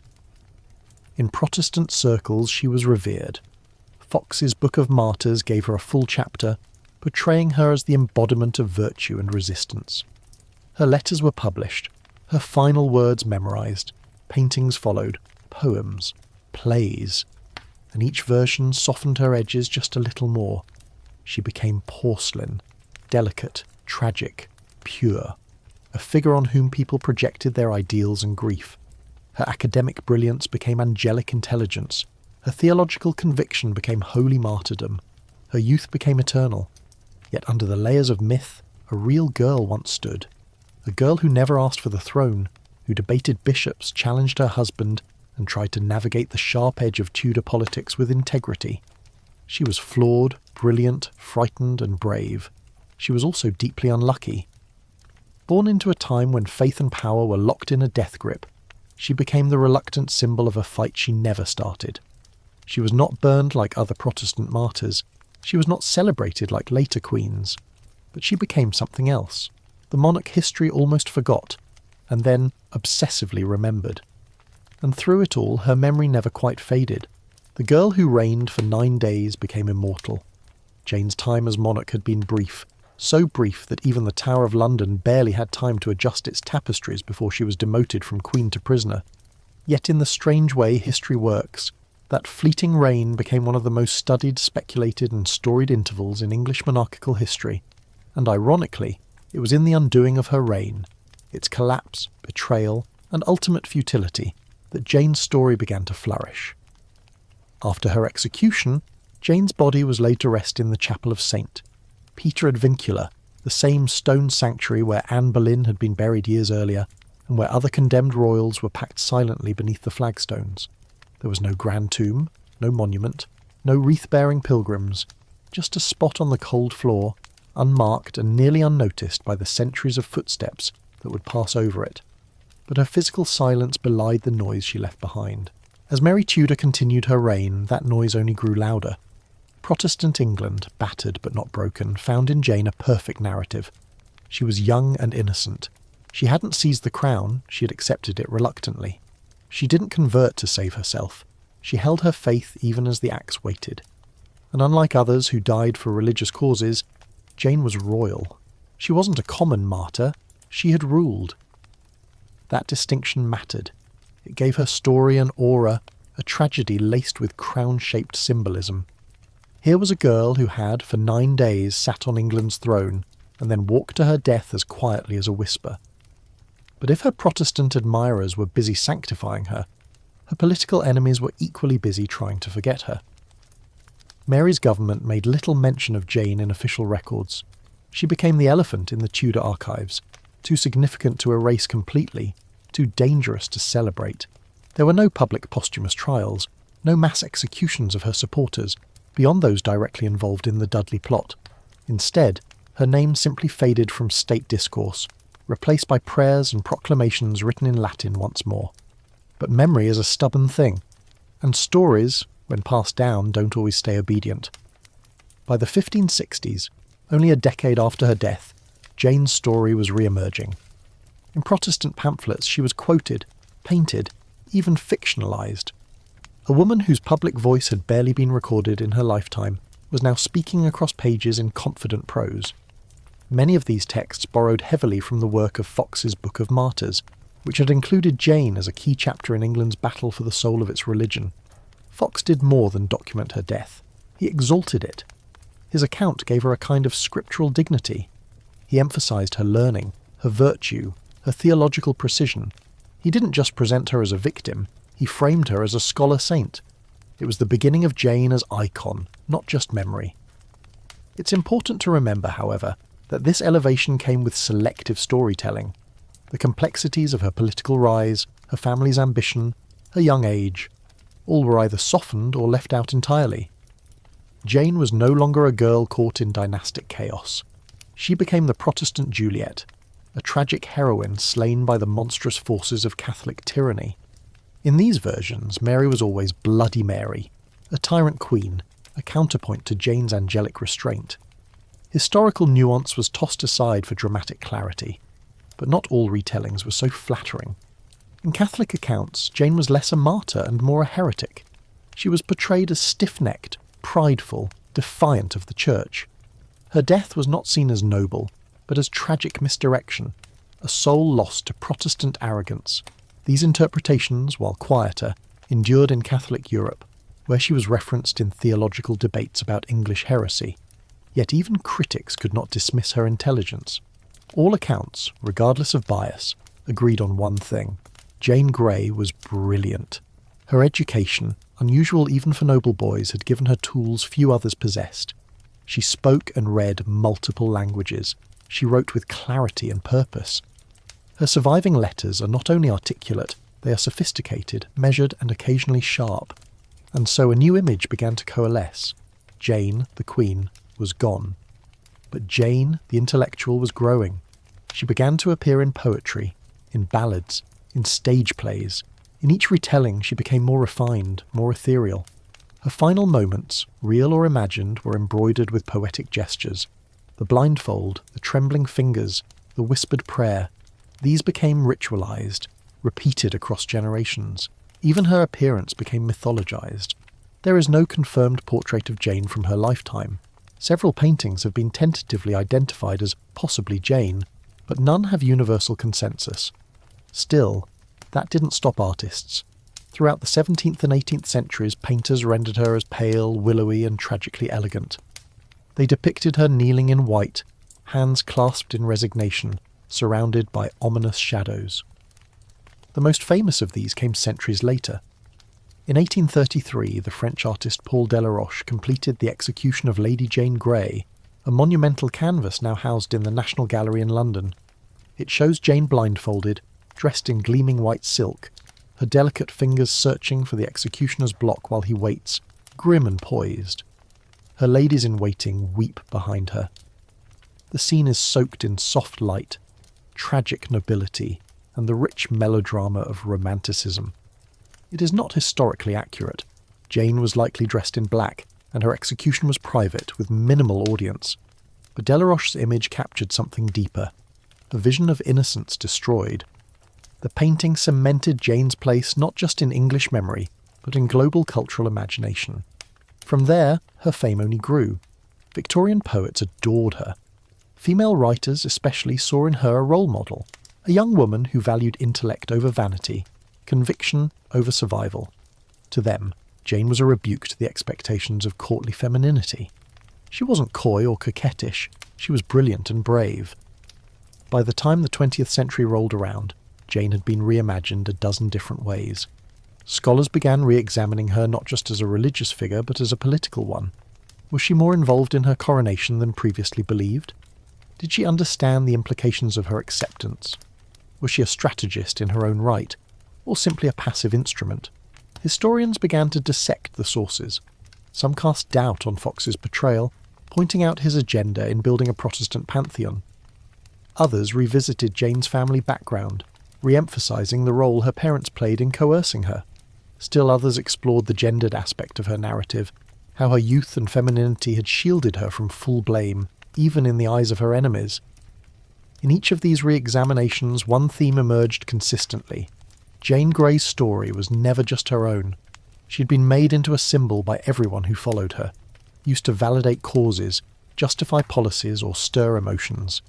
Her actual thoughts, apart from a few precious letters and testimonies, were often drowned out by the voices of those who claimed to speak for her, and yet somehow her presence remains unmistakable. Walk through the Tower of London today, and you'll find plaques, portraits, even reenactments referencing her. Tour guides tell her story in hushed tones. The chapel where she lies remains one of the most visited points in the fortress. Children still learn her name. 9 days, that's all she reigned. But she has ruled the imagination of a nation for centuries. A quiet girl with too many books, born into a world that demanded crowns instead of pages, a queen without a coronation, a voice without a podium, a ghost who refused to disappear. The tower, for all its grim duties and royal dramas, has a way of storing echoes. Thick stone walls absorb coronations, betrayals, whispered prayers and screams, then hold them, like breath, for centuries. Jane Grey became one of those echoes, reverberating through the halls long after her body had been laid beneath the chapel stones. Her cell, modest compared to the dank dungeon horror stories tourists expect, was still a prison. A small chamber, cold in winter and stifling in summer, with narrow windows that let in little light, and even less hope. Jane spent her final months there, not in panic or despair, but in focused contemplation. She didn't pace or shout, she read, she wrote, she waited, and above all she believed. For Jane, martyrdom wasn't a fear, it was a possibility she had already reasoned through. From the moment she entered the tower she knew the end might come swiftly. She had seen the court shift before. She knew that mercy in the Tudor world could expire faster than spring frost. But instead of fearing the scaffold, she prepared for it. Not morbidly, but methodically. Jane wasn't just devout, she was doctrinal. Every moment in that tower was a theological exercise. She debated with visiting clergy not out of defiance, but out of duty. She saw herself as a servant of truth, not a tragic girl. That's a distinction we often blur when we remember her. It's easier to think of her as sad, as passive, as swept along by greater forces. But the reality, as found in her writings, is more complicated. She was defiant in her own quiet way. When Bishop Feckenham visited her for the last time, offering one final appeal to convert to Catholicism and save her life, Jane responded with composed clarity. She thanked him for his concern. She appreciated his sincerity, and then she declined, as gently and irrevocably as placing a bookmark in the final pages of a life already read. Jane's theological commitment was not inherited blindly. It was the product of intense study. Her letters reveal not only fluency in Latin and Greek, but a mastery of Reformed doctrine that rivaled England's top clergy. She wasn't repeating lines fed to her, she was crafting arguments. She cited church fathers, dissected scripture, and responded to challenges with the precision of a professor. And perhaps that's why her story has always unsettled monarchs and ministers alike. Because Jane wasn't supposed to be that articulate. She wasn't supposed to be anything more than a placeholder, a convenient Protestant puppet propped up to block Mary's ascent. Her intellect, her independence, and her refusal to crumble made her execution all the more tragic and for some all the more threatening.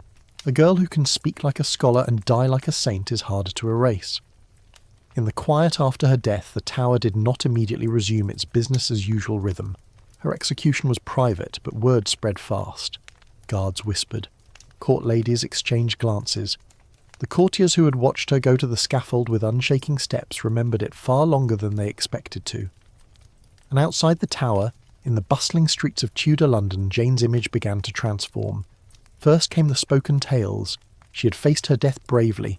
She had forgiven her executioner. She had looked like an angel. Then came the writings. Her last speech was published, first in pamphlets, then in full sermons. Her farewell letter to her sister was copied and reprinted with such frequency that by the end of the 16th century it had reached nearly every literate household in Protestant England. The Church latched onto her legacy. She became, unofficially, the first royal Protestant martyr, a teenager who had chosen scripture over survival. Fox's Acts and Monuments, later called the Book of Martyrs, enshrined her story. In that enormous volume filled with fire, ash and blood, Jane stood out not for her violent end but for her tranquil strength. She was unlike the others. While Latimer and Ridley burned in Oxford, crying out as the flames consumed them, Jane simply knelt. No fire, no crowd, no ashes in the wind, just a quiet courtyard and a final prayer. The difference became symbolic. Her calmness was portrayed as divinely inspired. Her intelligence was reframed as spiritual insight. Her death became not just a cautionary tale of political overreach, but a template for Protestant virtue. And the irony? Jane had been queen for 9 days. 9 uncertain, turbulent, paperwork-heavy days. She'd never worn the coronation crown. She'd never been crowned in Westminster. And yet, in the minds of many English Protestants, she was their queen. The queen who died for the Bible. The queen who resisted Rome. The queen who stood firm while the world pulled at her from every direction. Over time, her story merged with larger national myths. As England moved through the rule of Mary, then Elizabeth, and into the Stuart era, Jane became a symbol of lost innocence. During times of political turmoil, pamphleteers invoked her memory. When England feared Catholic plots, her name reappeared in sermons. When Protestantism was threatened, her letters were quoted in Parliament. But it wasn't just religious leaders who kept her memory alive. Artists found her irresistible. In the 18th and 19th centuries, her story became a canvas for romantic tragedy. Novelists painted her as a misunderstood heroine. Poets compared her to Antigone, Joan of Arc, and even Ophelia. Innocence destroyed by forces beyond their control. Portraits of Jane multiplied, none of them based on any confirmed likeness, but all repeating the same visual language. Pale skin, sorrowful eyes, soft resignation. Perhaps the most famous depiction came in the 19th century. Paul Delaroche's painting, The Execution of Lady Jane Grey, struck a nerve. In it, Jane appears almost angelic, blindfolded, in brilliant white, feeling blindly for the block as 2 ladies-in-waiting collapse in grief behind her. The executioner waits, axe poised. The scene is theatrical, inaccurate, and profoundly moving. The painting was a sensation. It revived interest in Jane's story for a new generation. Victorian audiences, obsessed with moral virtue and tragic youth, saw her as the perfect embodiment of both. Delaroche didn't just capture a moment, he helped define how we imagine it. But Jane's real power, even centuries later, lies not in how she looked, or even how she died. It lies in what she represents. She represents clarity in a world of confusion. Where others compromised, she stood firm. Where others grabbed power, she hesitated. Where others begged, she accepted. That quiet strength, utterly devoid of melodrama, is what endures. Even now, historians continue to re-examine her life. Scholars debate whether she had more agency than we think. Was she truly coerced into the crown? Did she harbour secret ambitions? Could she have acted differently? But in a way, those questions miss the point. Because Jane Grey, whether as a teenager with trembling hands or a queen with a pen in her grip, never made her choices based on political advantage. She chose based on belief. And in doing so, she became something Tudor England wasn't quite prepared for. A queen who ruled not by decree, but by conviction. While Jane Grey's execution was quietly carried out in a private Tower courtyard, the aftershock of her death would ripple through English history in increasingly dramatic ways. And though she faced death with a composure far beyond her years, others around her, namely her young husband Guildford Dudley, did not share her strength in the same way. Guildford's trajectory was a tragic mirror to Jane's, but one far less clean and composed. In life, they had been paired not by love or choice, but by political ambition. In death, they were dragged along parallel tracks toward the scaffold, his louder, messier, and if accounts are to be believed, more desperate. While Jane was a figure of moral resolve, Guildford was a study in decline. Imprisoned in the Tower following the collapse of Jane's 9-day reign, Guildford was initially housed with a certain dignity, his noble birth earning him a degree of comfort not granted to ordinary inmates. But that grace period didn't last. As Mary's rule consolidated and the threat of rebellion loomed, even his connections couldn't shield him from the suffocating air of suspicion that settled over the Dudley name like a shroud. For months, he lingered in those cold, damp rooms, watching the fate of his family unravel. His father, the once dominant Duke of Northumberland, had been executed swiftly. His brothers faced similar peril. The Dudleys, once the unofficial rulers of England behind the child King Edward, were now disgraced, despised, and dwindling. Guildford's letters from prison reveal a very different spirit than Jane's. Where she responded to her confinement with focus and stoic acceptance, Guildford veered into fear and confusion. He wrote to Jane repeatedly, asking, begging for an audience. He wanted to see her one final time before they died. He wanted perhaps to make peace, to apologise, or maybe just to feel less alone. But Jane refused. Not cruelly, not with scorn. She declined out of what many believe was emotional necessity. In her letters and writings, it's clear that Jane had turned inward. She was preparing her soul, composing her mind for death. A last-minute visit from Guildford, frightened, unravelling, emotional, could jeopardise that fragile peace.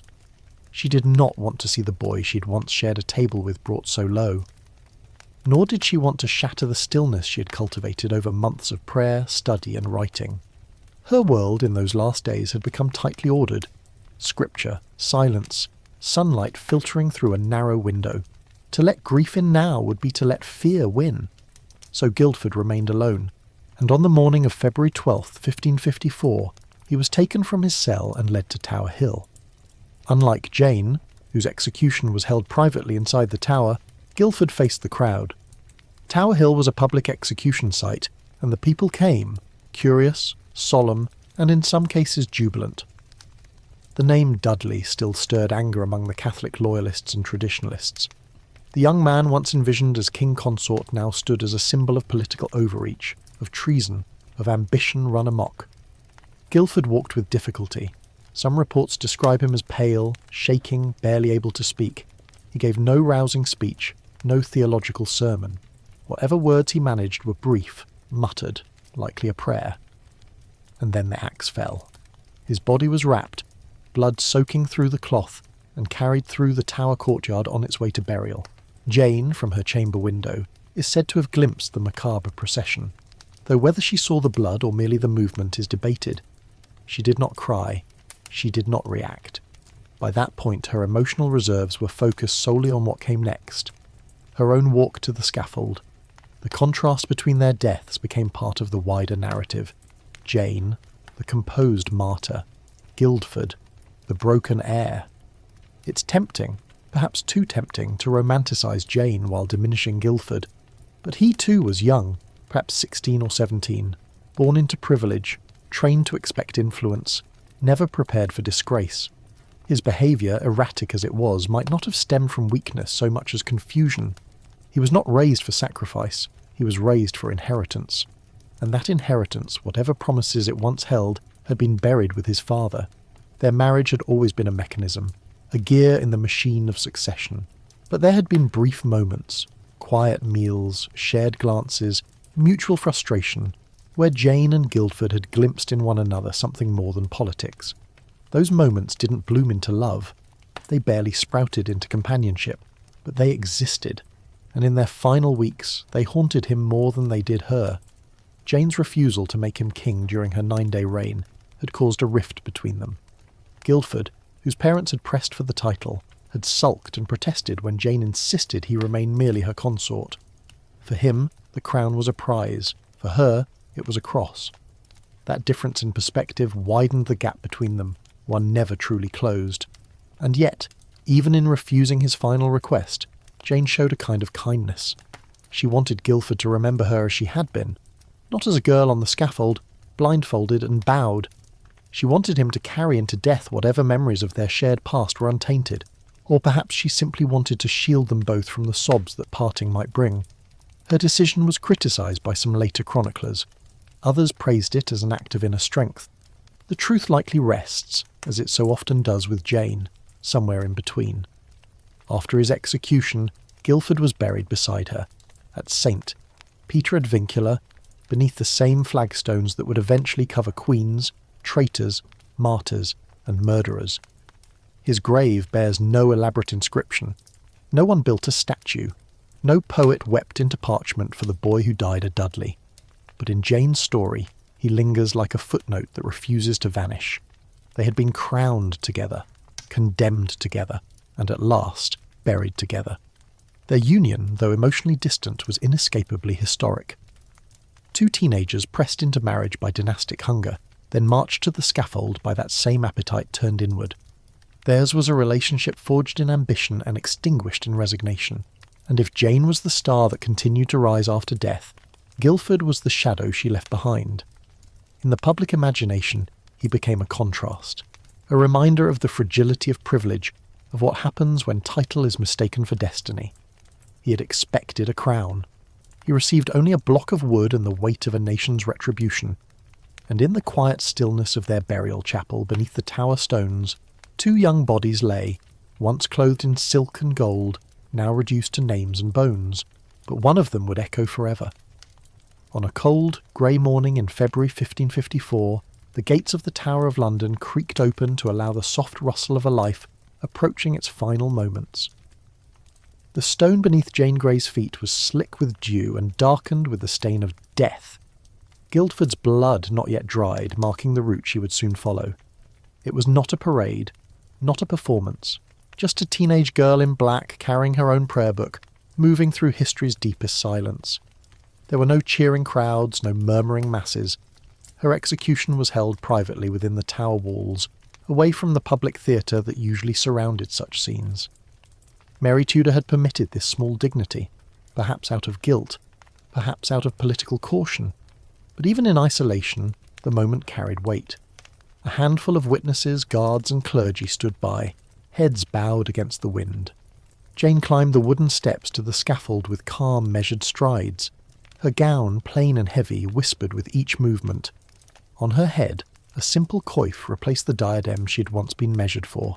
She was 16 years old, and in that moment looked older and younger all at once, ancient in her grace, childlike in her frame. The executioner, already burdened by the morning's previous task, stood silently. His axe, still stained from Guildford's death, rested in his hands like an unspoken sentence. Jane turned to the gathered audience and spoke in a voice clear enough to carry but soft enough to hush the breath of those listening. She did not rage or plead. She gave no grand speeches, made no accusations. Her words were precise, thoughtful.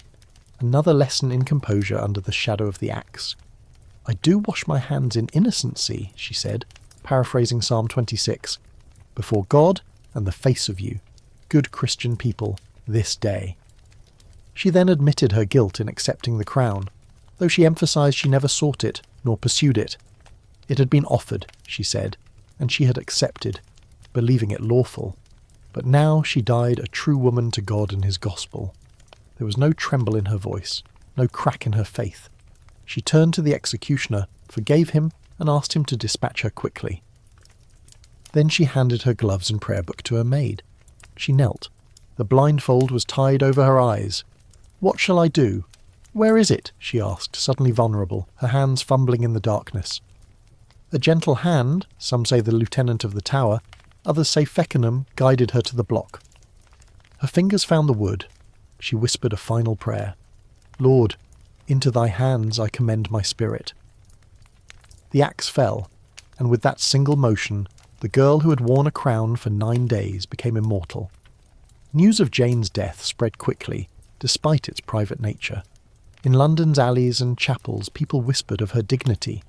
Some claimed miracles, birds flying in circles over the tower, the sudden hush of wind, a strange warmth in the chapel hours later. These stories were folklore, but they fed the myth. Jane, the scholar queen, the teenage saint of Protestant England, had passed from history into legend. She was buried in the chapel of St. Peter ad Vincula, not far from where Anne Boleyn had lain more than a decade before. The chapel, plain and small, bore no statue for Jane, no inscription, just stone, silence, and the ghosts of many who had walked the same fatal path. But memory would not let her rest. Almost immediately, the Protestant movement began elevating Jane to a position she had never claimed for herself. Fox's Book of Martyrs turned her into a heroine of reform. Writers published embellished accounts of her final moments, inserting imagined conversations, poetic last words, and saintly gestures. Her letters were copied and quoted, her image carved and painted. The reality of her short life blurred beneath layers of reverence. Mary Tudor, for her part, continued her reign, but Jane's death lingered in her shadow. The Queen's burnings of Protestant dissenters, nearly 300 of them, earned her the infamous title Bloody Mary. Whether or not she intended Jane's execution to be part of that grim legacy is debated, But in the eyes of many, it became the first drop in a tide of blood. Jane's final words were repeated in pulpits. Her refusal to convert was hailed as heroic. Her composure was held up as the standard for Christian death. Over time, she was no longer just a queen. She was a martyr, a symbol, an English Joan of Arc. And like all symbols, her real story became less important than what she represented. Centuries passed. Elizabeth I, Mary's half-sister and successor, never publicly celebrated Jane's memory, but she also never condemned it. Elizabeth's court, fiercely Protestant and acutely aware of the power of public image, allowed Jane's story to circulate in quiet dignity. Plays were written, poems recited. Jane's letters were taught in schools alongside scripture. By the 18th century, she had become a literary fixture. Writers like Oliver Goldsmith and William Godwin referenced her as the epitome of female virtue. Historians wrote her into narratives of England's glorious Protestant struggle. Artists romanticised her final scene, often depicting her in her angelic white, guided to the block like a saint floating to heaven. Then came Paul Delaroche's painting in 1833. The execution of a Lady Jane Grey, grand and weeping, showed her in white satin, blindfolded, trembling, her hands reaching out for the block. Behind her, grieving women collapsed in despair. The executioner, bearded and solemn, loomed with raised axe. It was fictionalised. The location, her clothing, the emotional drama, none were accurate. But it was compelling, and it worked. The painting solidified Jane's image in the cultural imagination, delicate, pure, and cruelly destroyed. Museums displayed it with reverence. Tourists flocked to see it. Art critics hailed it as a masterpiece of pathos. And once again, Jane Grey stepped forward from the fog of history, her silence louder than 100 speeches. Even in the 20th and 21st centuries, Jane's name continues to appear in unexpected places. Historical novels reimagine her life, adding depth, desire, and modern sensibility. Historians re-evaluate her letters, analysing the Latin syntax, the theological clarity. Feminist scholars frame her as an early example of a woman who refused to yield to patriarchal politics, and still others explore her as a victim of religious extremism, caught between ideologies that cared more for victory than humanity. And yet, beneath all these layers, the simple truth of her story remains. Jane Grey ruled for 9 days. She signed documents, attended council meetings, and refused to name her husband king. She prayed, fasted, debated, and read. She was crowned by decree, dethroned by council, and executed by fear. She never saw a coronation. She never issued a law. She never sat on the throne itself. And still, she is remembered as a queen. Not because of what she did, but because of who she was. A girl whose intellect soared above expectation, a soul too sincere for her century, a royal mind in a body too young, a queen not by politics but by principle, and in that, perhaps, she found the only crown that ever mattered. In the decades after her execution, Lady Jane Grey's name did not vanish. It multiplied. Her story, first whispered in homes and chapels, soon made its way into ink and architecture, into sculpture and song. She had died without a crown on her head, yet emerged from the grave crowned by memory. It began subtly. Elizabeth I, careful to preserve Protestant unity while not alienating her Catholic-leaning nobles, never made Jane a public cause. But she didn't need to. The Protestant clergy, poets, and pamphleteers did it for her. They took the raw material of Jane's short life and refined it into legend. Her letters became scripture adjacent. Her story appeared in nearly every Protestant chronicle, always with the same moral conclusion: obedience to God before obedience to men, even monarchs. She had not raised a sword. She had not led a rebellion. But in choosing death over doctrinal compromise, she had defied one queen and inspired generations. In many ways, she was too perfect for Protestant England to ignore. A teenager, female, eloquent, royal, and unwavering in her convictions, Jane fit the mould of virtuous victim too precisely. And unlike so many martyrs, who were already clergy or public figures, Jane had lived largely in private before being thrust into the spotlight. This gave reformers a blank canvas upon which to draw their version of idealised Protestant womanhood. John Foxe, author of Acts and Monuments, did the most to shape Jane's posthumous identity. In his massive volume chronicling Protestant suffering, he devoted pages to Jane, recounting her trial, her letters, and her execution in florid, reverent tones. To Fox, she wasn't just a noblewoman, she was a saint. Her refusal to renounce Protestantism in exchange for life was treated as a triumph of faith over fear. This account, though revered by Protestants, has long been scrutinised by historians. Fox's work, while rich in detail, is undeniably propagandistic. He shaped Jane into a symbol, glossing over political nuance and avoiding difficult questions about her family's ambition and complicity. Her 9-day reign was barely mentioned. Her marriage, and the shady web of alliances that led to it, were minimised. Still, Fox's version endured. Jane became a fixture in English religious education. Her story was taught in schools, her final letters read aloud from pulpits. Children memorised her prayers. In some households, her farewell letter to her sister was framed beside the family Bible. She became not just a memory, but a moral lesson. By the 17th century, her image had begun to shift again. The Protestant-Catholic battles of the Elizabethan era faded into a new kind of conflict. Monarchy versus Parliament, absolutism versus constitutionalism. Jane's story, so charged with royal tragedy, began to appeal to Republicans and Reformists. To them, she symbolised not just religious purity, but innocence crushed beneath the heel of tyranny.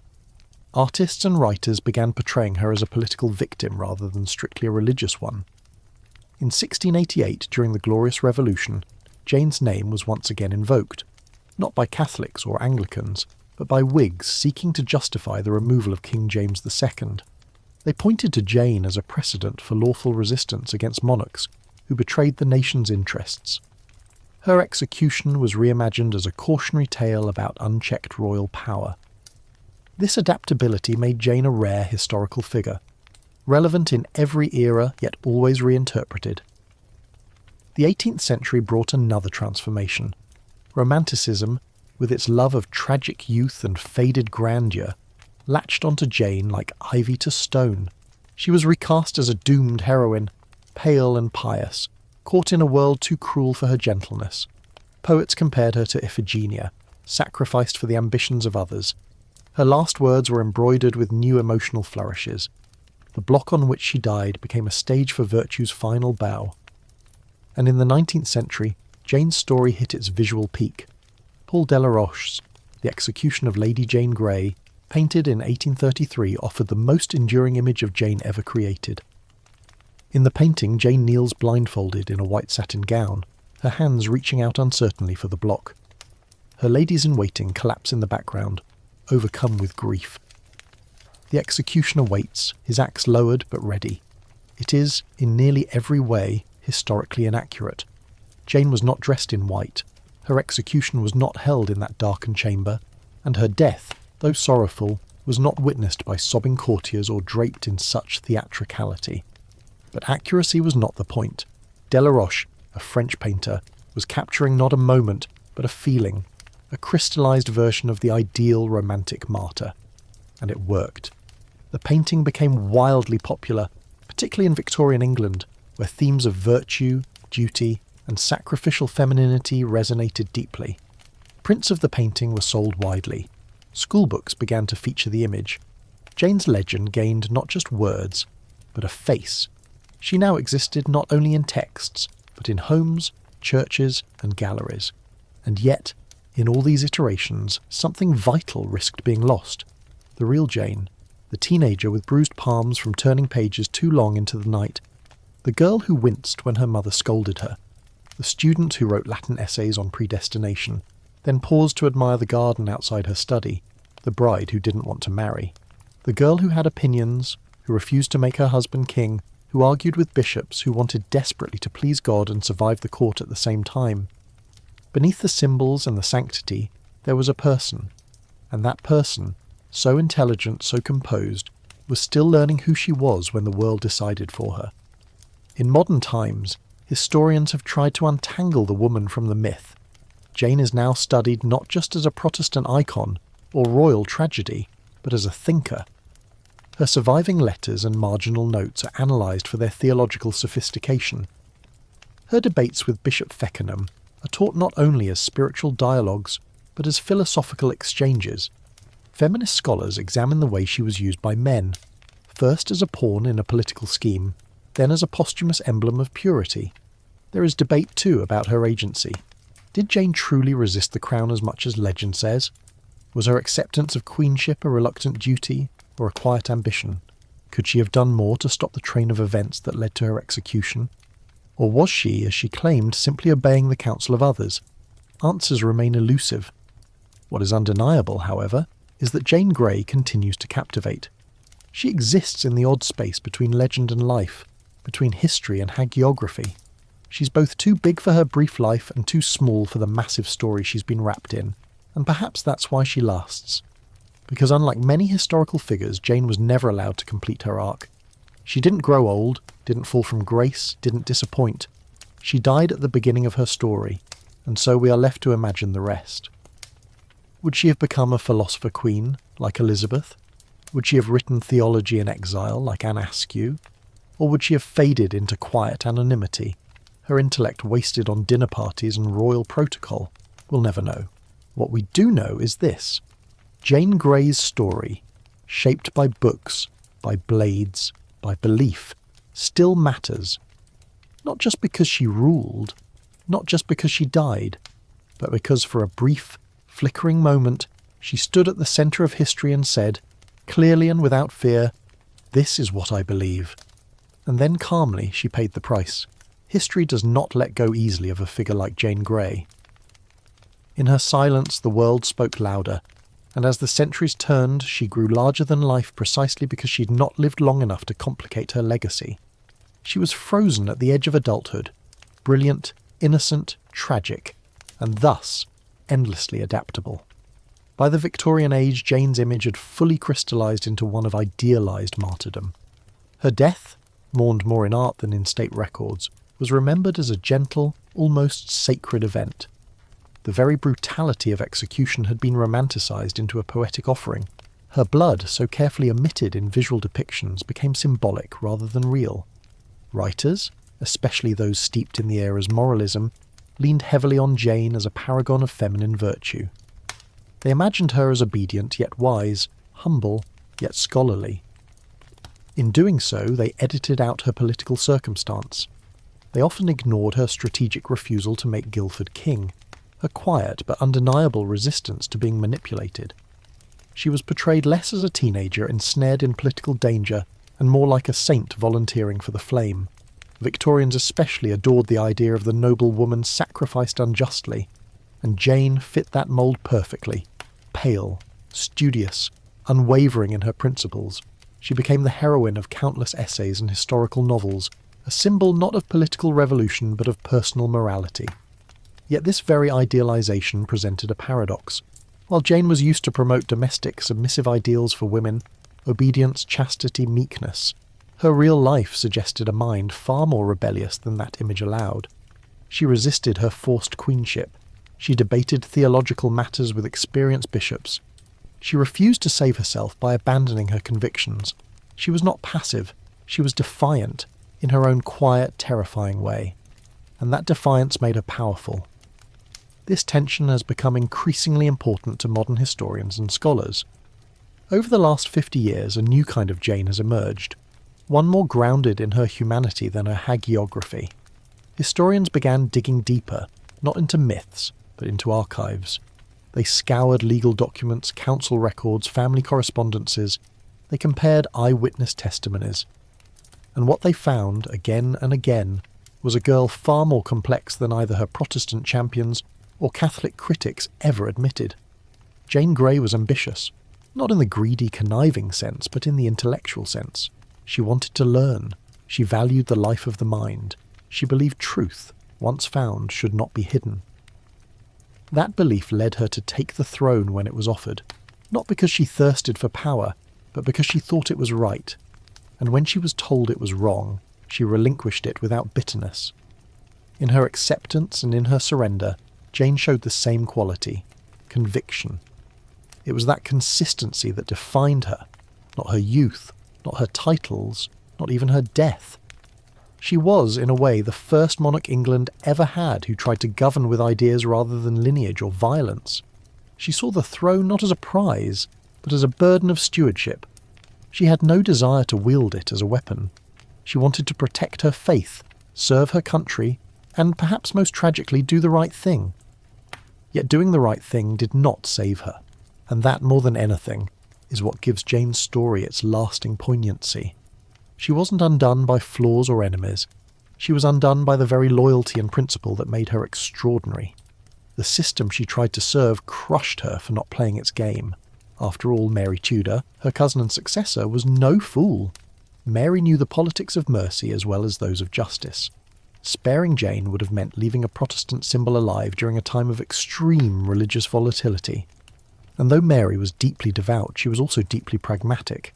Jane was simply too dangerous to leave breathing. But if Mary thought she had buried the threat, she had miscalculated. Because in death, Jane became uncontainable. She was no longer just the cousin, the wife, the puppet. She was now the legend, and that legend grew in the imaginations of each generation. During the English Civil War, some royalists looked to Jane as an early martyr of monarchy, one sacrificed by the shifting tides of rebellion.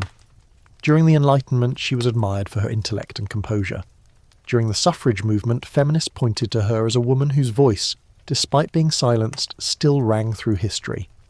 Her letters, often short and sharply written, remain some of the most evocative documents of the Tudor period. They reveal not just a girl caught in danger, but a thinker, a student, someone who had formed ideas about God, power, death, and righteousness, well before she was old enough to vote, if such a thing had even existed for women in her time. Modern historians continue to grapple with Jane. Was she a martyr or a victim? A pawn or a player? Could she have refused the crown more forcefully? Did she ever truly rule? And what of her parents?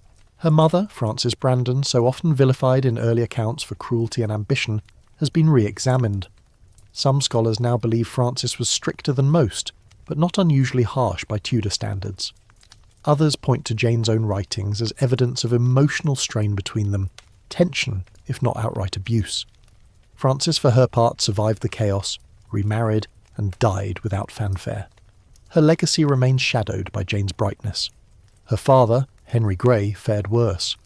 After being pardoned once, he foolishly joined another rebellion, Wyatt's Rebellion in 1554, and was executed shortly after. His political ambitions had set the trap that killed his daughter. Whether he ever fully understood the cost is lost to time. Guilford Dudley, Jane's teenage husband, remains a footnote. His story rarely evokes sympathy, yet in his own way, he was a victim too, of a father's ambitions, of a collapsing political structure, and of a system that rewarded arrogance until the moment it didn't. Their marriage, cold and awkward, never blossomed into a real partnership. Yet they died on the same day, buried side by side, both remembered more for their ends than for anything they chose, and the others. The nobles who supported Jane turned quickly to Mary. The council that had sworn allegiance to one queen tore down her banners and hoisted another's in under a fortnight. Few were punished. Most continued their careers with new titles and fresh uniforms. In Tudor England, betrayal was a tool of survival, not a cause for shame, but not for Jane. She did not betray her beliefs, and that fact, simple and devastating, remains the centerpiece of her story. She could have lived. She could have converted. She could have begged.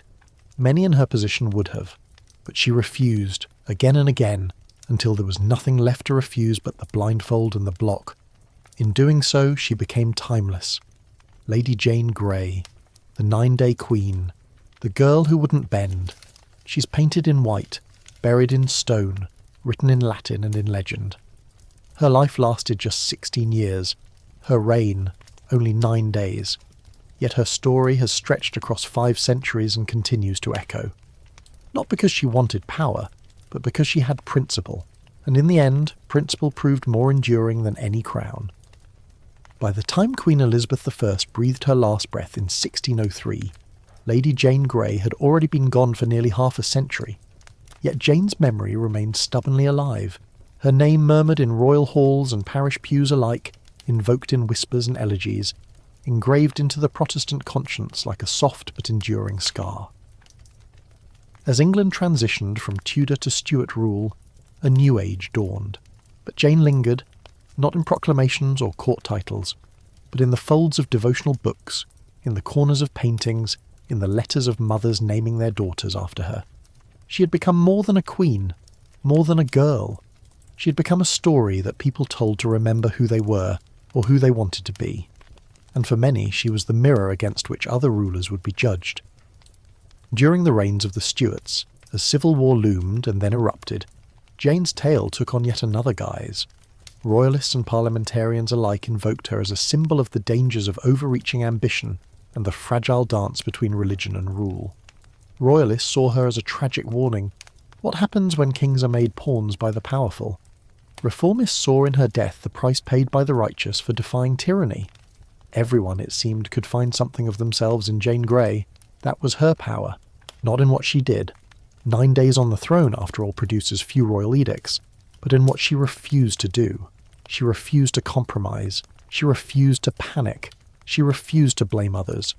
She faced her death the way she had faced her studies, with deliberation, focus, and above all, clarity.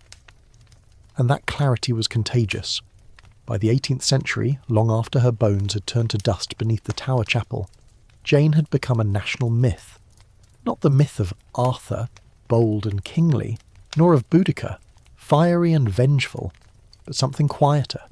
The myth of purity in the face of politics, of learning in the face of violence, of stillness in the face of chaos. Literature embraced her. She appeared in ballads, in plays, in historical novels. Gentle Jane, fair Jane, queen for a moment, martyr for eternity. Her story was adapted for moral instruction, turned into dramas for the stage, referenced in debates on religious tolerance.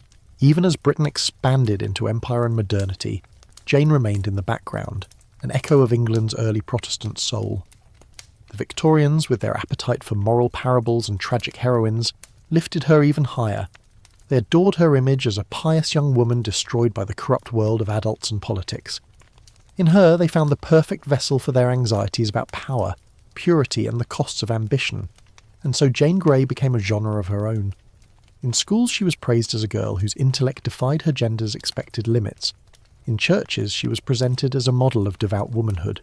In art she was immortalised in satin and sorrow. But by the 20th century something curious happened.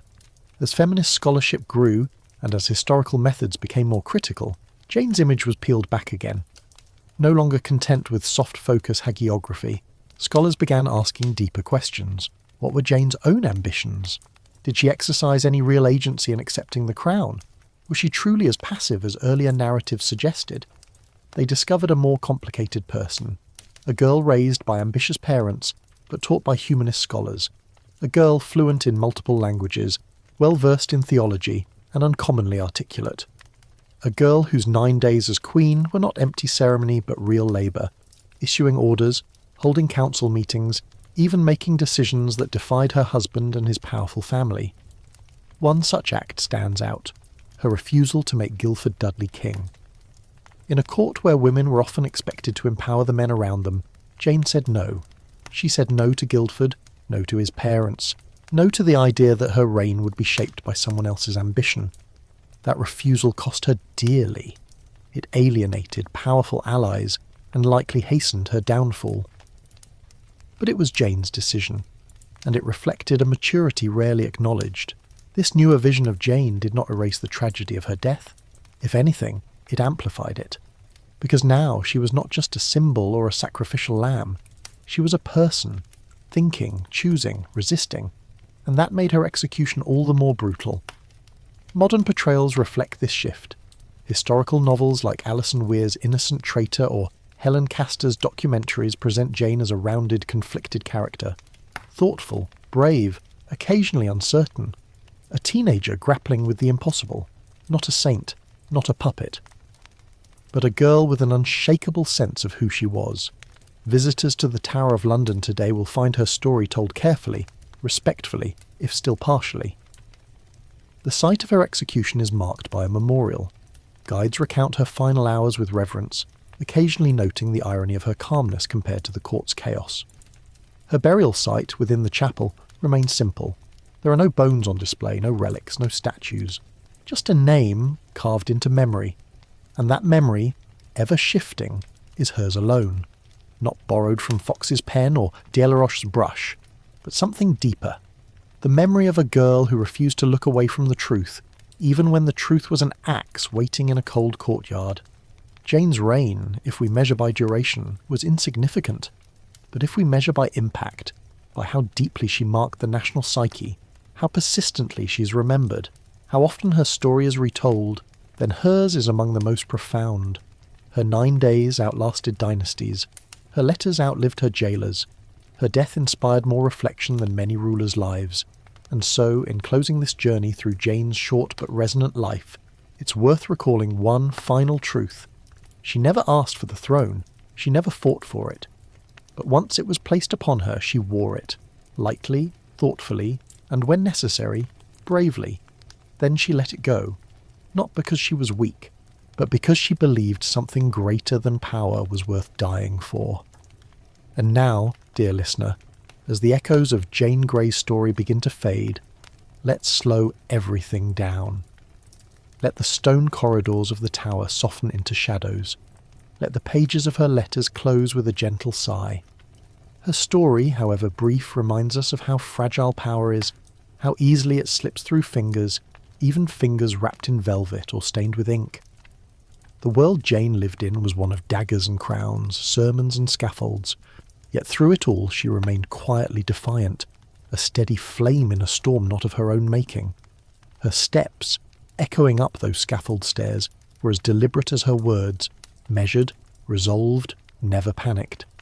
And in the hush that followed her final breath, something lasting settled into the silence, a kind of peace. So if you're lying there now, tucked under warm covers with your head on a pillow, let that peace settle over you too. Let it wrap around your thoughts like a soft blanket. Think of Jane not as a figure of tragedy, but as a reminder that even in the harshest moments, dignity can endure, that clarity can outshine chaos, that even in the final pages of a life, a voice can ring clear and calm. And if you've made it this far with me, thank you for spending these quiet hours together, for listening, and for remembering.